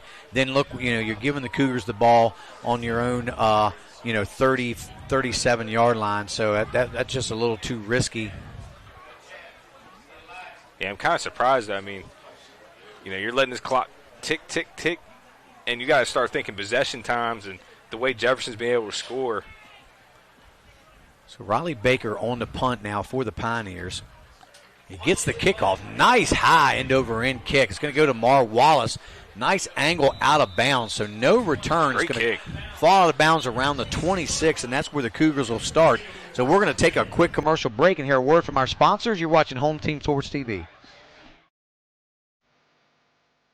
Here at the barn, we have been making dreams come true since 1972, where we help women feel their most beautiful for any occasion, from pageant, homecoming, and prom gowns to walking down the aisle in the perfect wedding gown alongside their bridesmaid and their family. Stop by to meet your stylist today to find an affordable gown, and we do offer layaway. Yeah. Welcome to Cookies and Milk. And we're back here as the Cougars now have the ball after the punt, 1st and 10 from their own 26-yard line. Tayshawn Roper takes the handoff, tries to cut it outside, not going anywhere. It's going to be loss of 1 there. Good tackle there on the play by number 21. That's Trey White. We haven't called his name very much, but he's played some offense and defense as well, and I saw him on a couple highlights there of a few games this year. So coming up big there on the stop is Trey. And Jefferson's now going to start. They realize with the way that Millbrook plays that they're going to need time to score. They're going to try to probably take up the rest of this third quarter before they even think about giving the ball back. Benner in motion. Handoff is going to go to Roper. He's going to try to cut it off tackle, bounce it outside. Got out to about the 34-yard line. Not enough for a first down. Looks like it's going to be a couple yards short, so it'll bring up 3rd and around 2. And this is where you see Jefferson. They might try to take the top off the defense right there. You know they're going to have to sell out to stop the run because it is 3rd and 2. It's almost the fourth quarter. And you look how far off they're playing Tony Allen. Like, they're playing a good 12 to 14 yards off of him. Harris going to take it up the middle. He's got the first down easily. Out. The ball. I don't know who's got the ball. I believe the Cougars recovered it. And they got lucky on that one as Dillon tried to spin his way out, got hit from behind, knocked the ball out. Yeah, that was a very suspenseful moment right there, JD. I thought somebody from Millbrook hopped on it. Well, I'm really surprised they didn't swing it out here to Allen because that's what they had been doing when the the defense is playing 12 to 14 yards off of the man in the slot. Now they hand it to Roper again, straight up the middle. Roper's got some room. He tries to cut it outside. He's near a first down. He's going to be about a half a yard short. Yeah, make it 2nd and inches. And just about, there'll have to be one more play run this. No, actually, there won't even have to be a play. There's about a half-second differential between the shot clock and not the shot clock, the game clock and the play clock. Yeah, they'll get one off here. Oh, encroachment. Oh, he jumped across the line. He did. He went across. His helmet came out crossing the neutral zone. So that's going to give them, Cougars, an automatic first down. So big mistake there on the Pioneers defense. And they might not run another play this quarter. And it looks like we're going to go into the fourth quarter with Jefferson holding a 27-16 lead. Oh, no, never mind. They're lining up for it. Roper takes the handoff again. He finds a seam up the middle, bounces it outside, picks up a block from Rockwell. No, that's Takeem Drake. He's in. And Roper's going to score. What a run there by Tayshawn Roper, and I spoke too soon. Yeah, that was the best run Roper's seen all year, I believe. You know, he had, like I said, he's healthier, looking healthier now, and Roper had that burst, and he never stopped until he got to the end zone, Drew. Yeah, and that's a real big gut punch with, going into the fourth quarter, and you give up another touchdown, makes it 34-16. You're pretty much doubled up. It's going to be a tough task for Millbrook to come back and win this game. Yeah, they had Takeem Drake out there blocking for him down the field. It threw me off because I thought it was Jackson Rockwell for a minute. They had Takeem Drake lined at receiver, but that enabled Roper to get those extra 10 or 15 yards and get into the end zone. The snap, the hold to kick is up, and it's good. 2 seconds left to go here in the third quarter. The Cougars extend their lead 34-16. And while we got a couple minutes, we're going to thank our HTS sponsors. We have Catrow Law, Ameritech Tire and Auto, RNL Landscapes, Enclosures Unlimited, Big Mike's Grillin', Opequon Motors, called Jeremy Atkins, State Farm Insurance, called Jared Ferguson, Rosedale Funeral Home and Cemetery, ERA Liberty Realty, called Cheryl Yates, Benchwarmer Sports Bar and Grill, Cookies and Milk Daycare, D. Gill's After Paints. And, Drew, do you got any updates for our scores on out of town? Yeah, the out-of-town score, it looks like Spring Mills is up still 21-6 in the third period against University. Martinsburg is now up 37-0 against Washington, and that is in the third quarter. Hedgesville is still, Musselman's up 12-6, and that is in the third quarter. And Cabell Midland is up 35-14 against Parkersburg in the third quarter. Thank you, Drew, for all those score updates.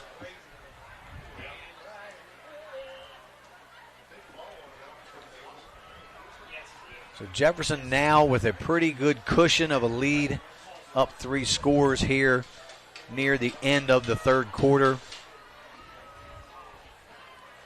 Panairs on to kick it. He'll squibber. Goes to number 20, Cabrera. Well, he just falls on it there. And Millbrook will take over from their own 45-yard line.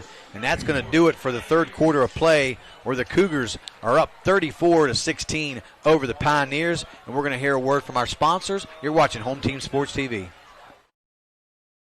Center. We have 2 locations conveniently located in Kernersville and Martinsburg. Our mission is to be the leading provider of higher quality care and education services for children ages 6 months to 12 years of age. We provide the highest quality child care available at an affordable cost. For more information, contact us at 304-901-2961.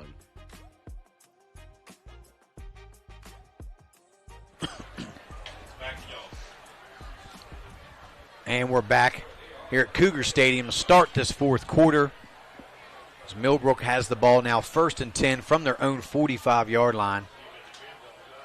Handoff, no handoff. Chase Jones straight up the middle near a first down. He's been very effective at that play.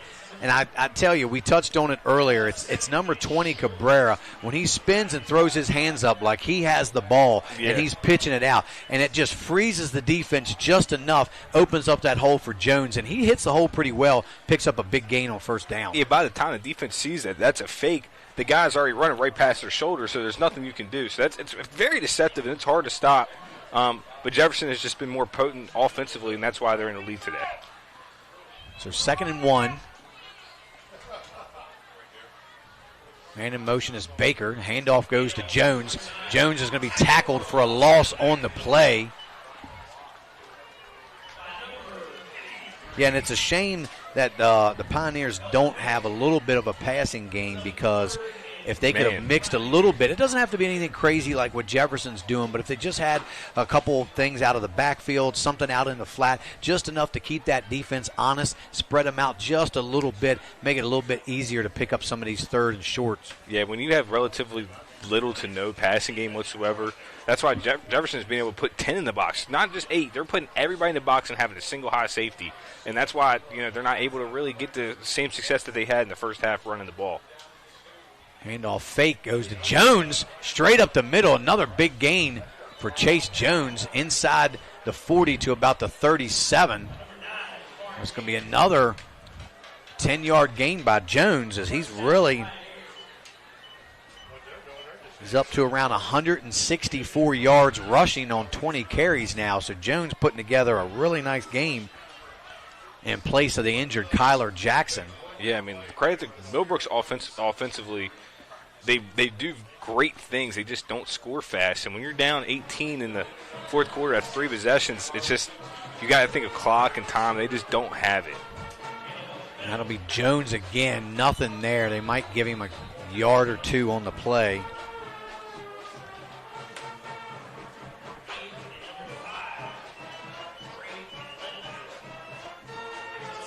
They'll bring up 2nd and about 8.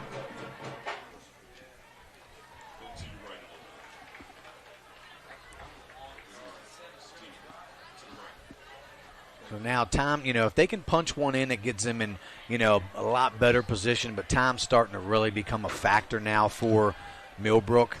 Yeah, it's been a factor for the last 3. There goes Jones straight up the middle. He's got enough for another Pioneers first down. And that'll move the chains. Yeah, theoretically, they're not out of it yet, JD. They score right here, say before about 7 minutes. They still have all 3 of their timeouts.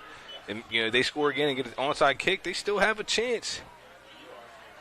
But it's a lot of ifs right now. Right.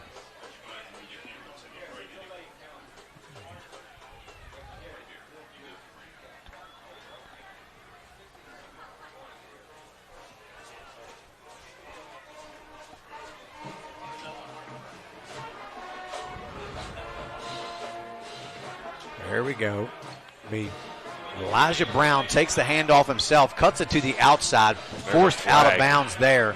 Late flag is thrown in there. We'll see what the penalty is going to be as Millbrook's had a few penalties go against them here in this half.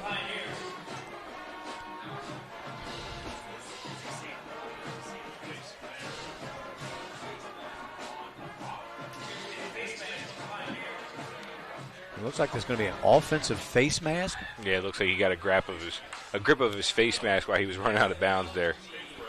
So that kind of stalls their drive a little bit. It's going to back them up to about the 27-yard line. So it'll be 1st and 10 from the 27. Yeah, 1st and about 13.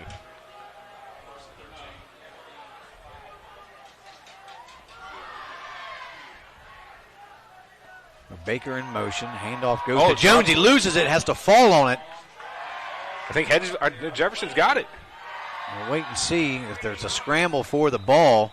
I thought Jones fell back on the ball. I think Jefferson was just trying to take it away. Look Brady Roberts says, "I got the ball," but the official was kind of a little late there. Took it away after he had already recovered it.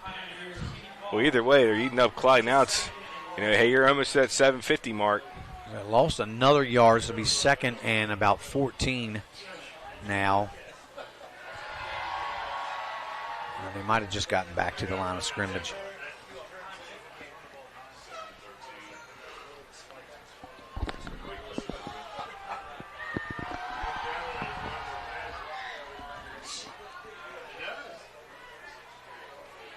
We got Jones and Brown in the backfield. Baker in motion. The handoff goes to Baker. He tries to turn it upfield, spins his way for maybe 3 or 4 yards, we'll call it.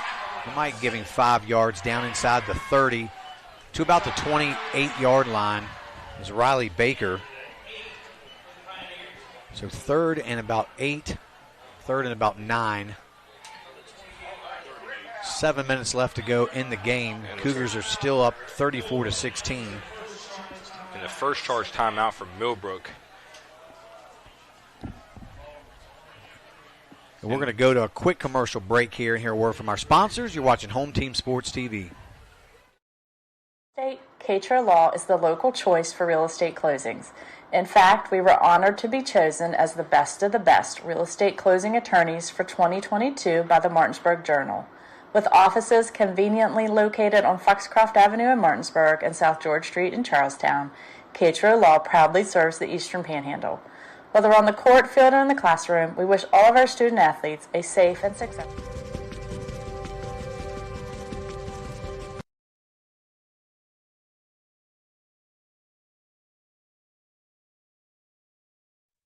This is Jimmy, General Manager at Ameritech Tire and Auto, here to serve you with all your auto repair and service needs.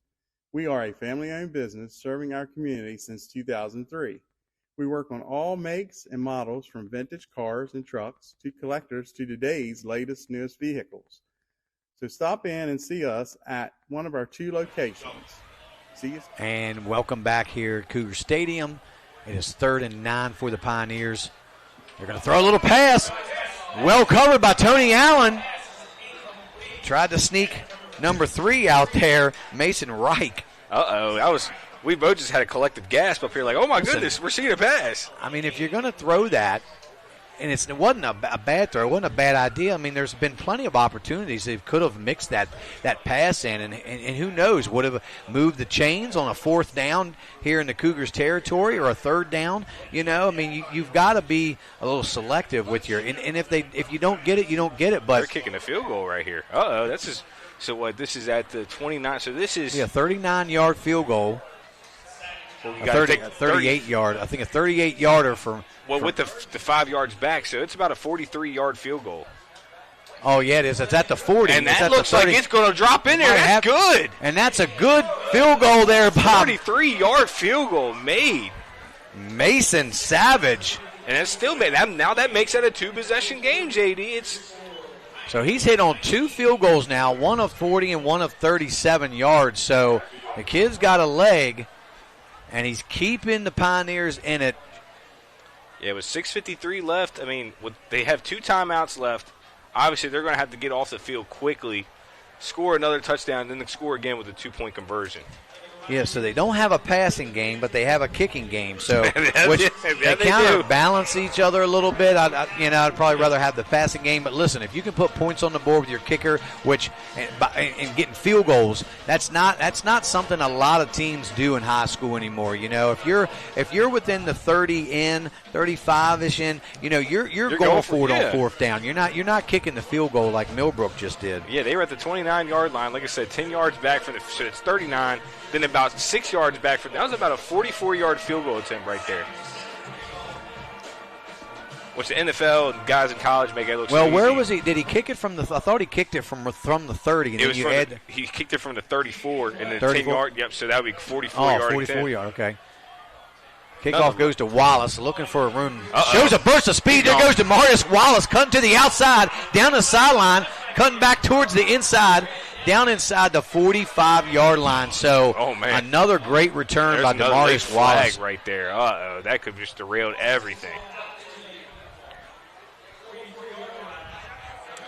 We'll see if that's going to come back and be against the Cougars, and it is. So that's a big penalty. That kills a huge return just from, a little after the play, and obviously Millbrook's doing a little bit of chirping, but the officials always catch the second guy. That's just how it goes, JD.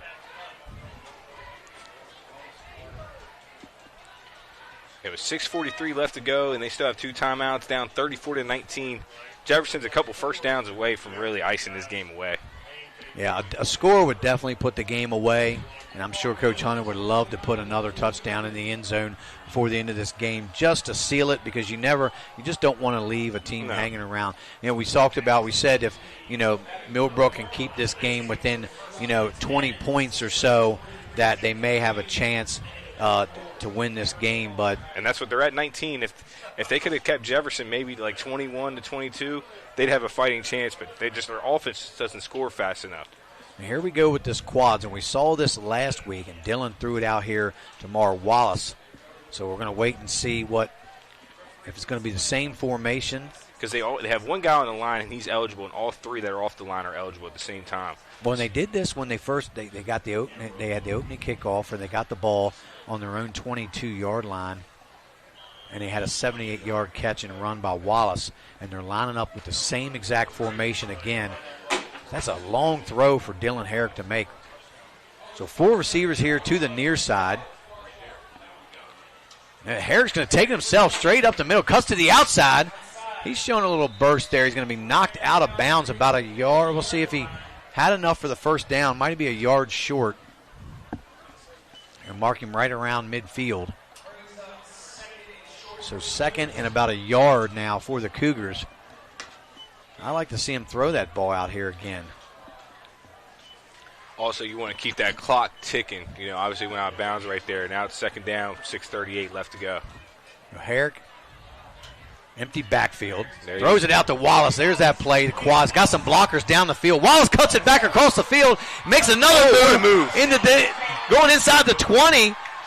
He's going to be corralled there around about the 16-yard line. So definitely a lot of white jerseys around him. Definitely made a lot happen there on his own after he caught the pass. Yeah, he did a lot of what Boomer used to say on TV. What? Man, he was going in and out. How many different moves did he just perform right there? Yeah, that was 3 or 4 guys miss.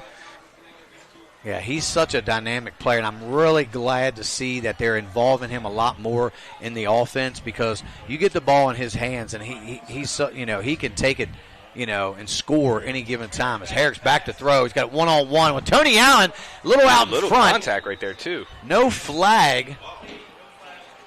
Ball falls incomplete, so it's going to be 2nd and 10 for the Cougars. Stops the clock though. That's a win for Millbrook. Like I said, Jefferson, they score a touchdown, obviously puts it out of reach. But you want to keep that clock ticking at the same sense right now. Yeah, and I really don't think they care that much about really stopping the clock. Nope, not at all. To be honest, but they're running this set again. 4 receivers to the far side with Wallace behind them. Herrick's back to throw. He's going to have to scramble, run for it. He's got a man in the end zone. It's caught. Touchdown, Tayshawn Roper. He had 2 guys back there. He had Tayshawn Roper, and he had Jackson Rockwell. So Roper now with his 2nd touchdown of the game. A 16-yard catch from Dylan Herrick. So Herrick now with 4 TD passes in the game. We have a tough choice on our hands here tonight.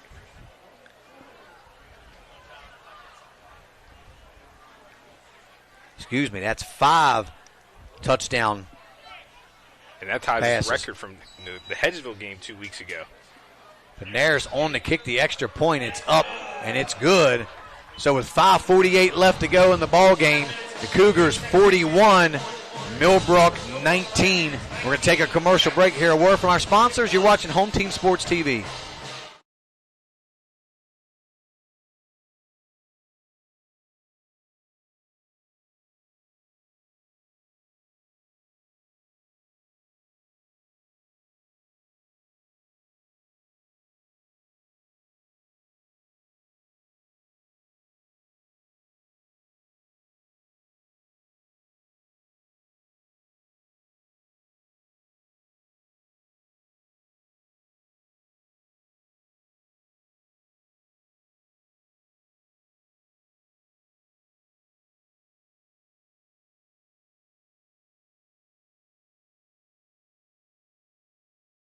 Back here at Cougar Stadium, where the Cougars now have a commanding 41-19 lead over the Millbrook Pioneers. We just watched Dylan Herrick scramble and roll out, find Tayshawn Roper in the corner of the end zone for a 16-yard score. As Panaris, little kick on the ground. Millbrook just falls on it there around the 33, 34-yard line, so they will take over with not a lot of time to work with, Drew. What about Dylan Herrick, though? Let's give a little credit. He has 13 touchdown passes over the last 3 weeks. That is incredible. He had 5 against Hedgesville, he had 3 against South Hagerstown, and he's got 5 tonight. So 13 touchdown passes in 3 weeks, that's a lot of guys' whole season, JD. It is. I mean, he's really stepped up, and I mean, he's just been exceptional at the quarterback position here the last few weeks. I mean, but that's what you need to do. You know, if you're playing the quarterback, it's definitely a much more highlighted position than some of the other positions. So if you can see that guy grow every game and get better and better as the season progresses, you can't ask for anything else if you're a coach. Yeah, and like I said, we get Max Anderson and Coy Fagan, who get a lot of attention, and rightfully so, the 1 and 2 teams in the state. But people got to realize, you know, Dylan is on that level. He's just, you know, it's taken him a little bit longer to reach that point compared to those two, as they've had success since the beginning of the season. Definitely. I mean, he's his own guy. You know, obviously Coy Fagan's probably the best dual threat quarterback in the state. Max Anderson does a pretty good job of it as well. And then you've got Dylan. He's right there with those guys, and he can do a lot of things too. When he has time to throw the football, he's got receivers that can make plays, and they've definitely done that for him, especially the last 3 weeks, and also pretty much the whole entire season. As Baker cuts to the outside, he's gone. There goes Riley Baker. Can Takeem Drake catch him? And he just about does. Oh, I think he did. Is he? Oh, no, he got in. He got in. Drake showed off some speed there. I knew Takeem had some speed, and that's probably why he wanted to play receiver. But, wow, look at Riley Baker. He turned that counter play to the outside, and he was gone. And this, unfortunately, might just be a little too late. Obviously, Jefferson put that other 6 on the board last possession. You know, it's so difficult to stop these guys. They can't score really quick in one play, wonders. But that's why their offense has been based. They want to churn clock, get 4 or 5 yards, and then in the fourth quarter, those big plays happen. Unfortunately, Jefferson just made a couple more plays more than they did. Savage on to kick the extra point. The kick is up, and it is good. So with 4:54 left to go in the game, it's Jefferson 41 and Millbrook 26. We're going to take another quick commercial break and be right back after this. You're watching Home Team Sports TV. Then look no further than CMA's Toyota of Martinsburg and CMA's Chevrolet of Martinsburg, all in one convenient location. We have over 350 new and used vehicles available, so you'll be sure to find exactly what you're looking for. And with CMA's Love It or Leave It promise and our lifetime powertrain warranty, you can buy with confidence. Visit us online at CMA's Toyota of Martinsburg.com and CMA's Chevrolet of Martinsburg.com, where owners just care more.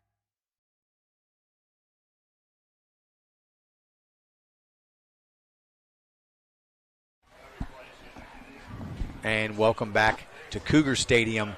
4:54 left to go in the game. Millbrook just scored to get a little bit closer. We'll see what they have on the defensive side.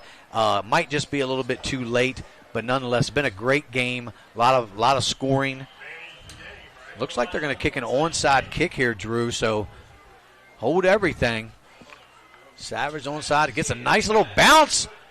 Oh, ball's loose. They got it. Millbrook recovered it. Millbrook's got the ball. Looks like Takeem Drake tried to fall on it. It bounced off of Drake. But I want to wait and see. I thought there is a Jefferson player over there as well. It looked like the official just it's going to send it for Jefferson's ball. It looked like it was a clear recovery from Millbrook, though, right there.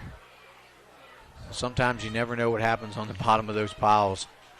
Millbrook's not celebrating, but Tony Allen sure is. So we'll wait to see what the official ruling. This is very suspenseful right now, JD. When you have two players down there fighting for the ball, and who's got it? I don't think the officials know. Yeah, it looks like they're just as clueless as us right now. I mean, well, they're giving the ball to Jefferson. So unfortunately for Millbrook, they took a chance. It almost paid off. It was a really well-played onside kick. Great design right there. Takeem Drake made it a little more interesting, not being able to field it cleanly, and it looked from our angle that a Millbrook player had fallen on it. But like I said, you never know what happens. It was on the far side of the field. Yep. Didn't see that Tony Allen was underneath that pile, and he must have came out with the football. Yeah, and that, like I said, Jefferson's going to really try to salt the game away now. I wouldn't be surprised to see them air it out again, but I think they're going to just try to run the football. I mean, I wouldn't be secure with any lead at this point. I mean, you're only talking 15 points, and that's two scores and a 2-point conversion. So if you could put another one on just to seal the deal, I would. Tayshawn Roper takes it up the middle. He's got about a gain of 4 down inside the 35 or the 45. Realistically, they don't have to use any timeouts here as well and try to save those. But, I mean, there's 38 seconds, so it's going to be underneath 4 minutes by the time Jefferson snaps this ball. So Roper now was kind of quiet in the first half. Really kind of blew up here in the second half with a couple key touchdowns for the Cougars. Not in any hurry right now to get the playoff. They still have 15 seconds left on the play clock. Single receiver here to the near side. Jackson Rockwell's. They're going to swing it out here to Rockwell. Rockwell makes the catch. Stumbles down close to the 30. I think they're going to mark him around the 31-yard line. An official's timeout as we have an injured Millbrook player over here on the Cougar sideline.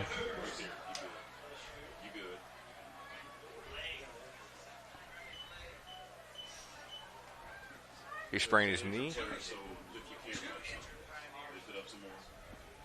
Another player as well is hurt. That's going to be the quarterback, Elijah Brown. So that's not good. Looks like it could be a cramp, possibly, but it's too cool maybe for kids to be cramping up already. But it does look like a. Yeah, see, he's trying to shake it off. Is it an ankle or cramp or something? He's going to have to come off for at least a play here. He's trying to walk it off, but I don't know where he's going. It looks like they're lining up, and he's going to. I'm sorry, they're not on offense; they're on defense, and he plays corner, but he's limping around. So I'm surprised he was able to stay on the field. Legal substitute. Oh, it's actually. So Cougars are going to call a timeout. So we're going to stay right here. While we have just a minute, we're going to thank all of our sponsors once again. I'd like to thank our JHS football program sponsors. That's Benner Farms, Corner Connection, Tri-State Surgical Center, Dream Driven Properties, Cheryl Yates ERA Liberty Realty, Scales Law Office, Vital Signs, Pill and Pill PLLC, Northern Virginia Orthodontics, K&H Mobile Oil Service, Affordable Electric Service Company, Per Specs Pros, Giannis Orthodontics, WVU Medicine, Wiley Cahill, and Athletico Pivot Physical Therapy. And we do have a little score update before we resume the rest of the sponsors. The final for Martinsburg and Washington is 51-7. Spring Mills is still up 27-6 against University, and Musselman holds a 20-12 lead against Hedgeville. And back to you, JD. Thank you, Drew, for that score update. Also like to thank our HTS sponsors, Catrow Law, Ameritech Tire and Auto, RNL Landscapes, Enclosures Unlimited, Big Mike's Grillin', Opequon Motors called Jeremy Atkins, State Farm Insurance called Jared Ferguson, Rosedale Funeral Home and Cemetery, ERA Liberty Realty called Cheryl Yates, Benchwarmer Sports Bar and Grill, Cookies and Milk Daycare, and D. Gill's After Paints. It'll be 1st and 10, ball on the 16-yard line. Herrick will take it himself up the middle. Got about a gain of maybe 5 or 6 on the play. They're going to mark him right around the 10-yard line. So would think that they'll probably just keep it on the ground at this point, Drew. Yeah, they're a first down away from being able to knee it out.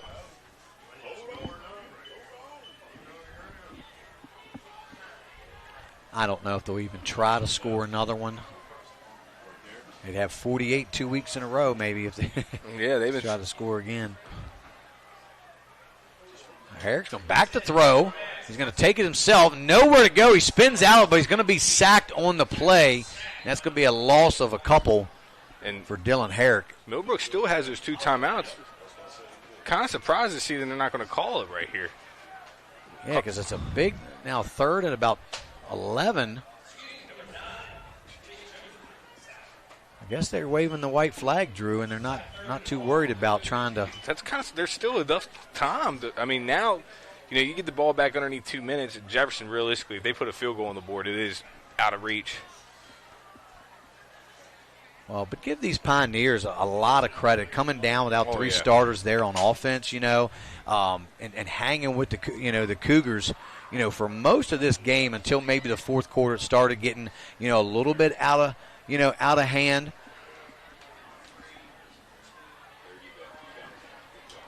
Just did get the snap off to Roper. Roper right up the middle inside the 15 to about the 14. Now they're going to mark him at the 13-yard line, so it'll bring up 4th down. Yeah, now they've waved that white flag, and it's kind of unfortunate. Yeah, and I don't think the Cougars are going to kick a field goal. I think they'll just run the ball, keep it on the ground, and if they don't get it, at least they have Millbrook pinned pretty deep in their own territory. But I've seen them throw the ball. We'll see what happens here. They got 2 receivers to each side. It's 4th and 7 for the Cougars. It's Akeem Drake and Rockwell here to the near side. You've got Allen and Wallace to the top of your screen. Eric's going to run that play clock down. It's going to be a false start there on the Cougars as Wallace took off just a little bit early. So what was a 4th and 7 now will be 4th and a little bit more.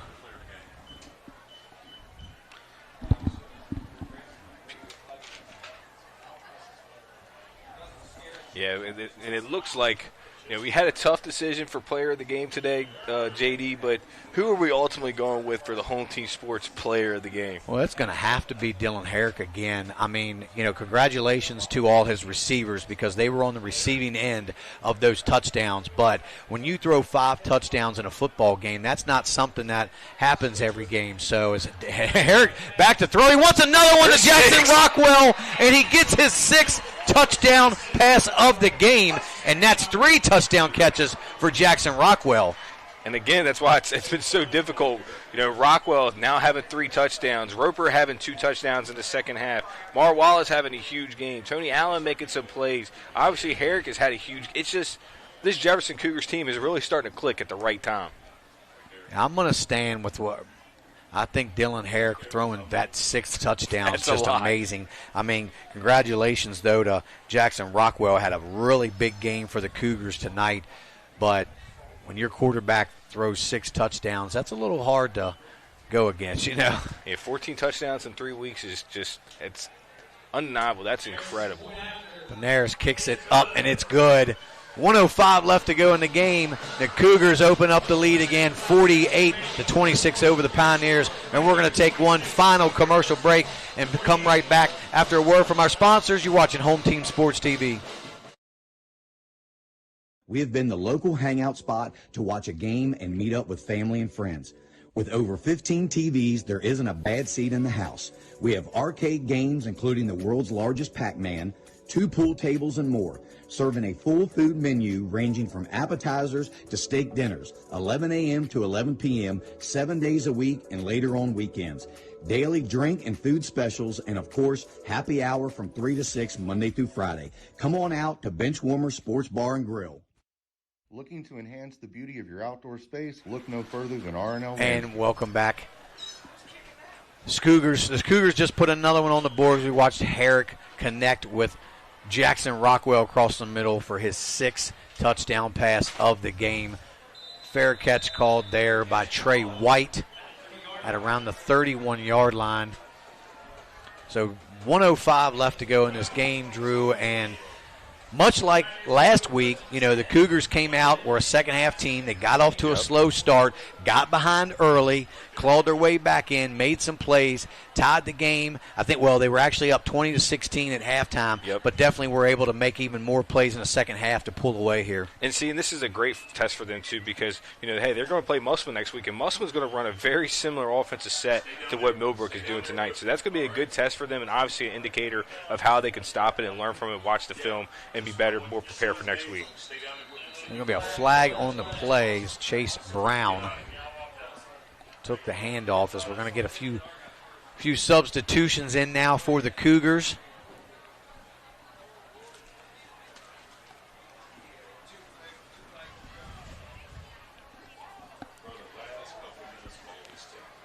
Number 27 in the game, Jacob Hutchinson. Also number 26 out there, Carson Olerking. Sorry if I didn't quite get your name right, bud. I'll get to a few more. I think we got a few more guys out there. Nice to see all the guys getting a little action as Riley Baker tries to spin his way near a first down. I think he does have it. We're just under a minute left here to go. We have number 33 in the game. I don't have a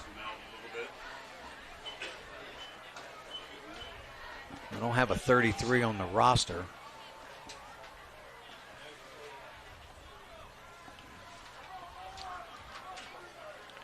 Number 14 in there, Edward Arimia.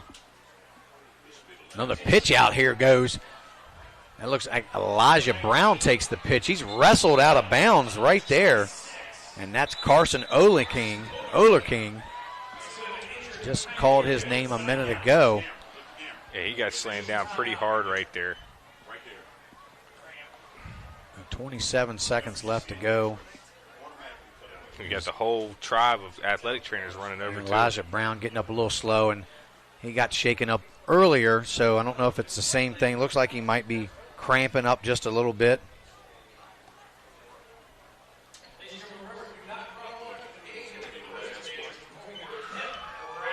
It does appear like he might have a cramp in his calf.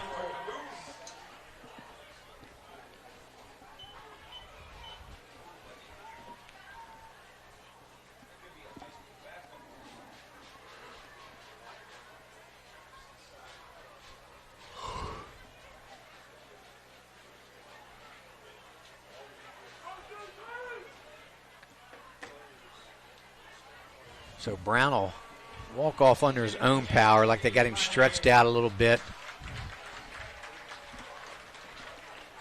Brown really had to step up in place of Julius Brown.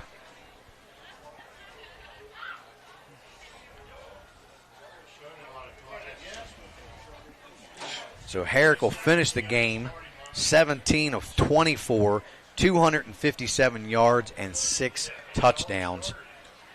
But honorable mention, hey, we got to have an honorable mention because Jackson Rockwell played his tail off. 8 catches, 115 yards, and 3 scores. And on any other night, that's player of the Jackson Rockwell would definitely be player of the game. But got to give it to Herrick. 6 touchdowns doesn't come very often from a lot of quarterbacks in high school. So, and he's had 2 games. Like I said, his last 3 games, he has 14 touchdowns. I mean, that is just truly incredible.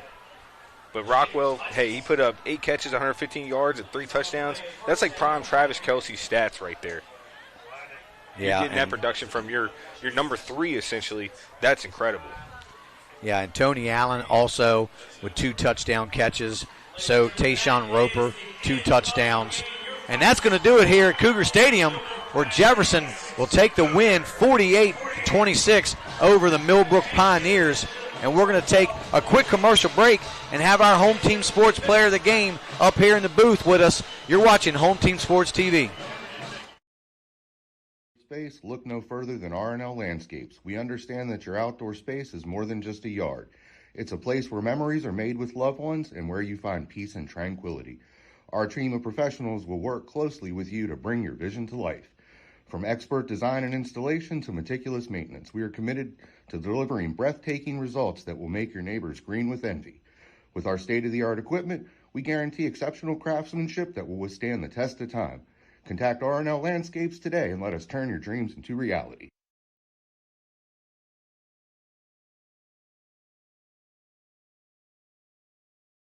Hello, everyone. Now is your opportunity to transform your home with D. Gill's Afterpaints, the experts in interior hardware, shelving, and finish carpentry. Whether it's a new construction or a residential renovation, we bring precision and artistry to every project. Our priority, efficiency and transparency. At D. Gill's Afterpaints, we will keep you informed every step of the way. And with free estimates, there's no reason to wait. Let us bring your vision to life. D. Gill's Afterpaints, crafting your dream spaces with care. I understand that each client is unique and has their own real estate needs. Whether you are buying, selling, renting, or a seasoned investor, I got your back. My name is Cheryl Yates, an award-winning realtor with ERA Liberty Realty. I've known Cheryl Yates for over 30 years now, and I've always found her to be the consummate real estate professional. On a personal level, Cheryl has handled 3 sales for us over the past 15 years or so and has done an excellent job on each and every one of them. She communicates extremely well, and you never have to worry about where you're at in the sales process. What I like about Cheryl is she's dependable, she's on time, she's flexible, and she works hard to get the job done. We had our sales very quickly through Cheryl Yates. Whatever your real estate needs may be, remember me. I'm the key to buying or selling your home.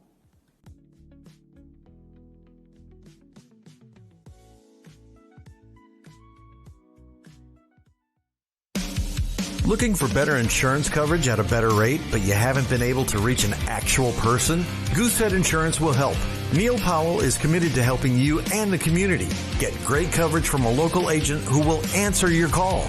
In Martinsburg, call Neil Powell Goosehead Insurance at 304-707-3549. He will customize a policy based on your needs. Call Neil Powell at Goosehead Insurance today, 304-707-3549. There you go, you're good.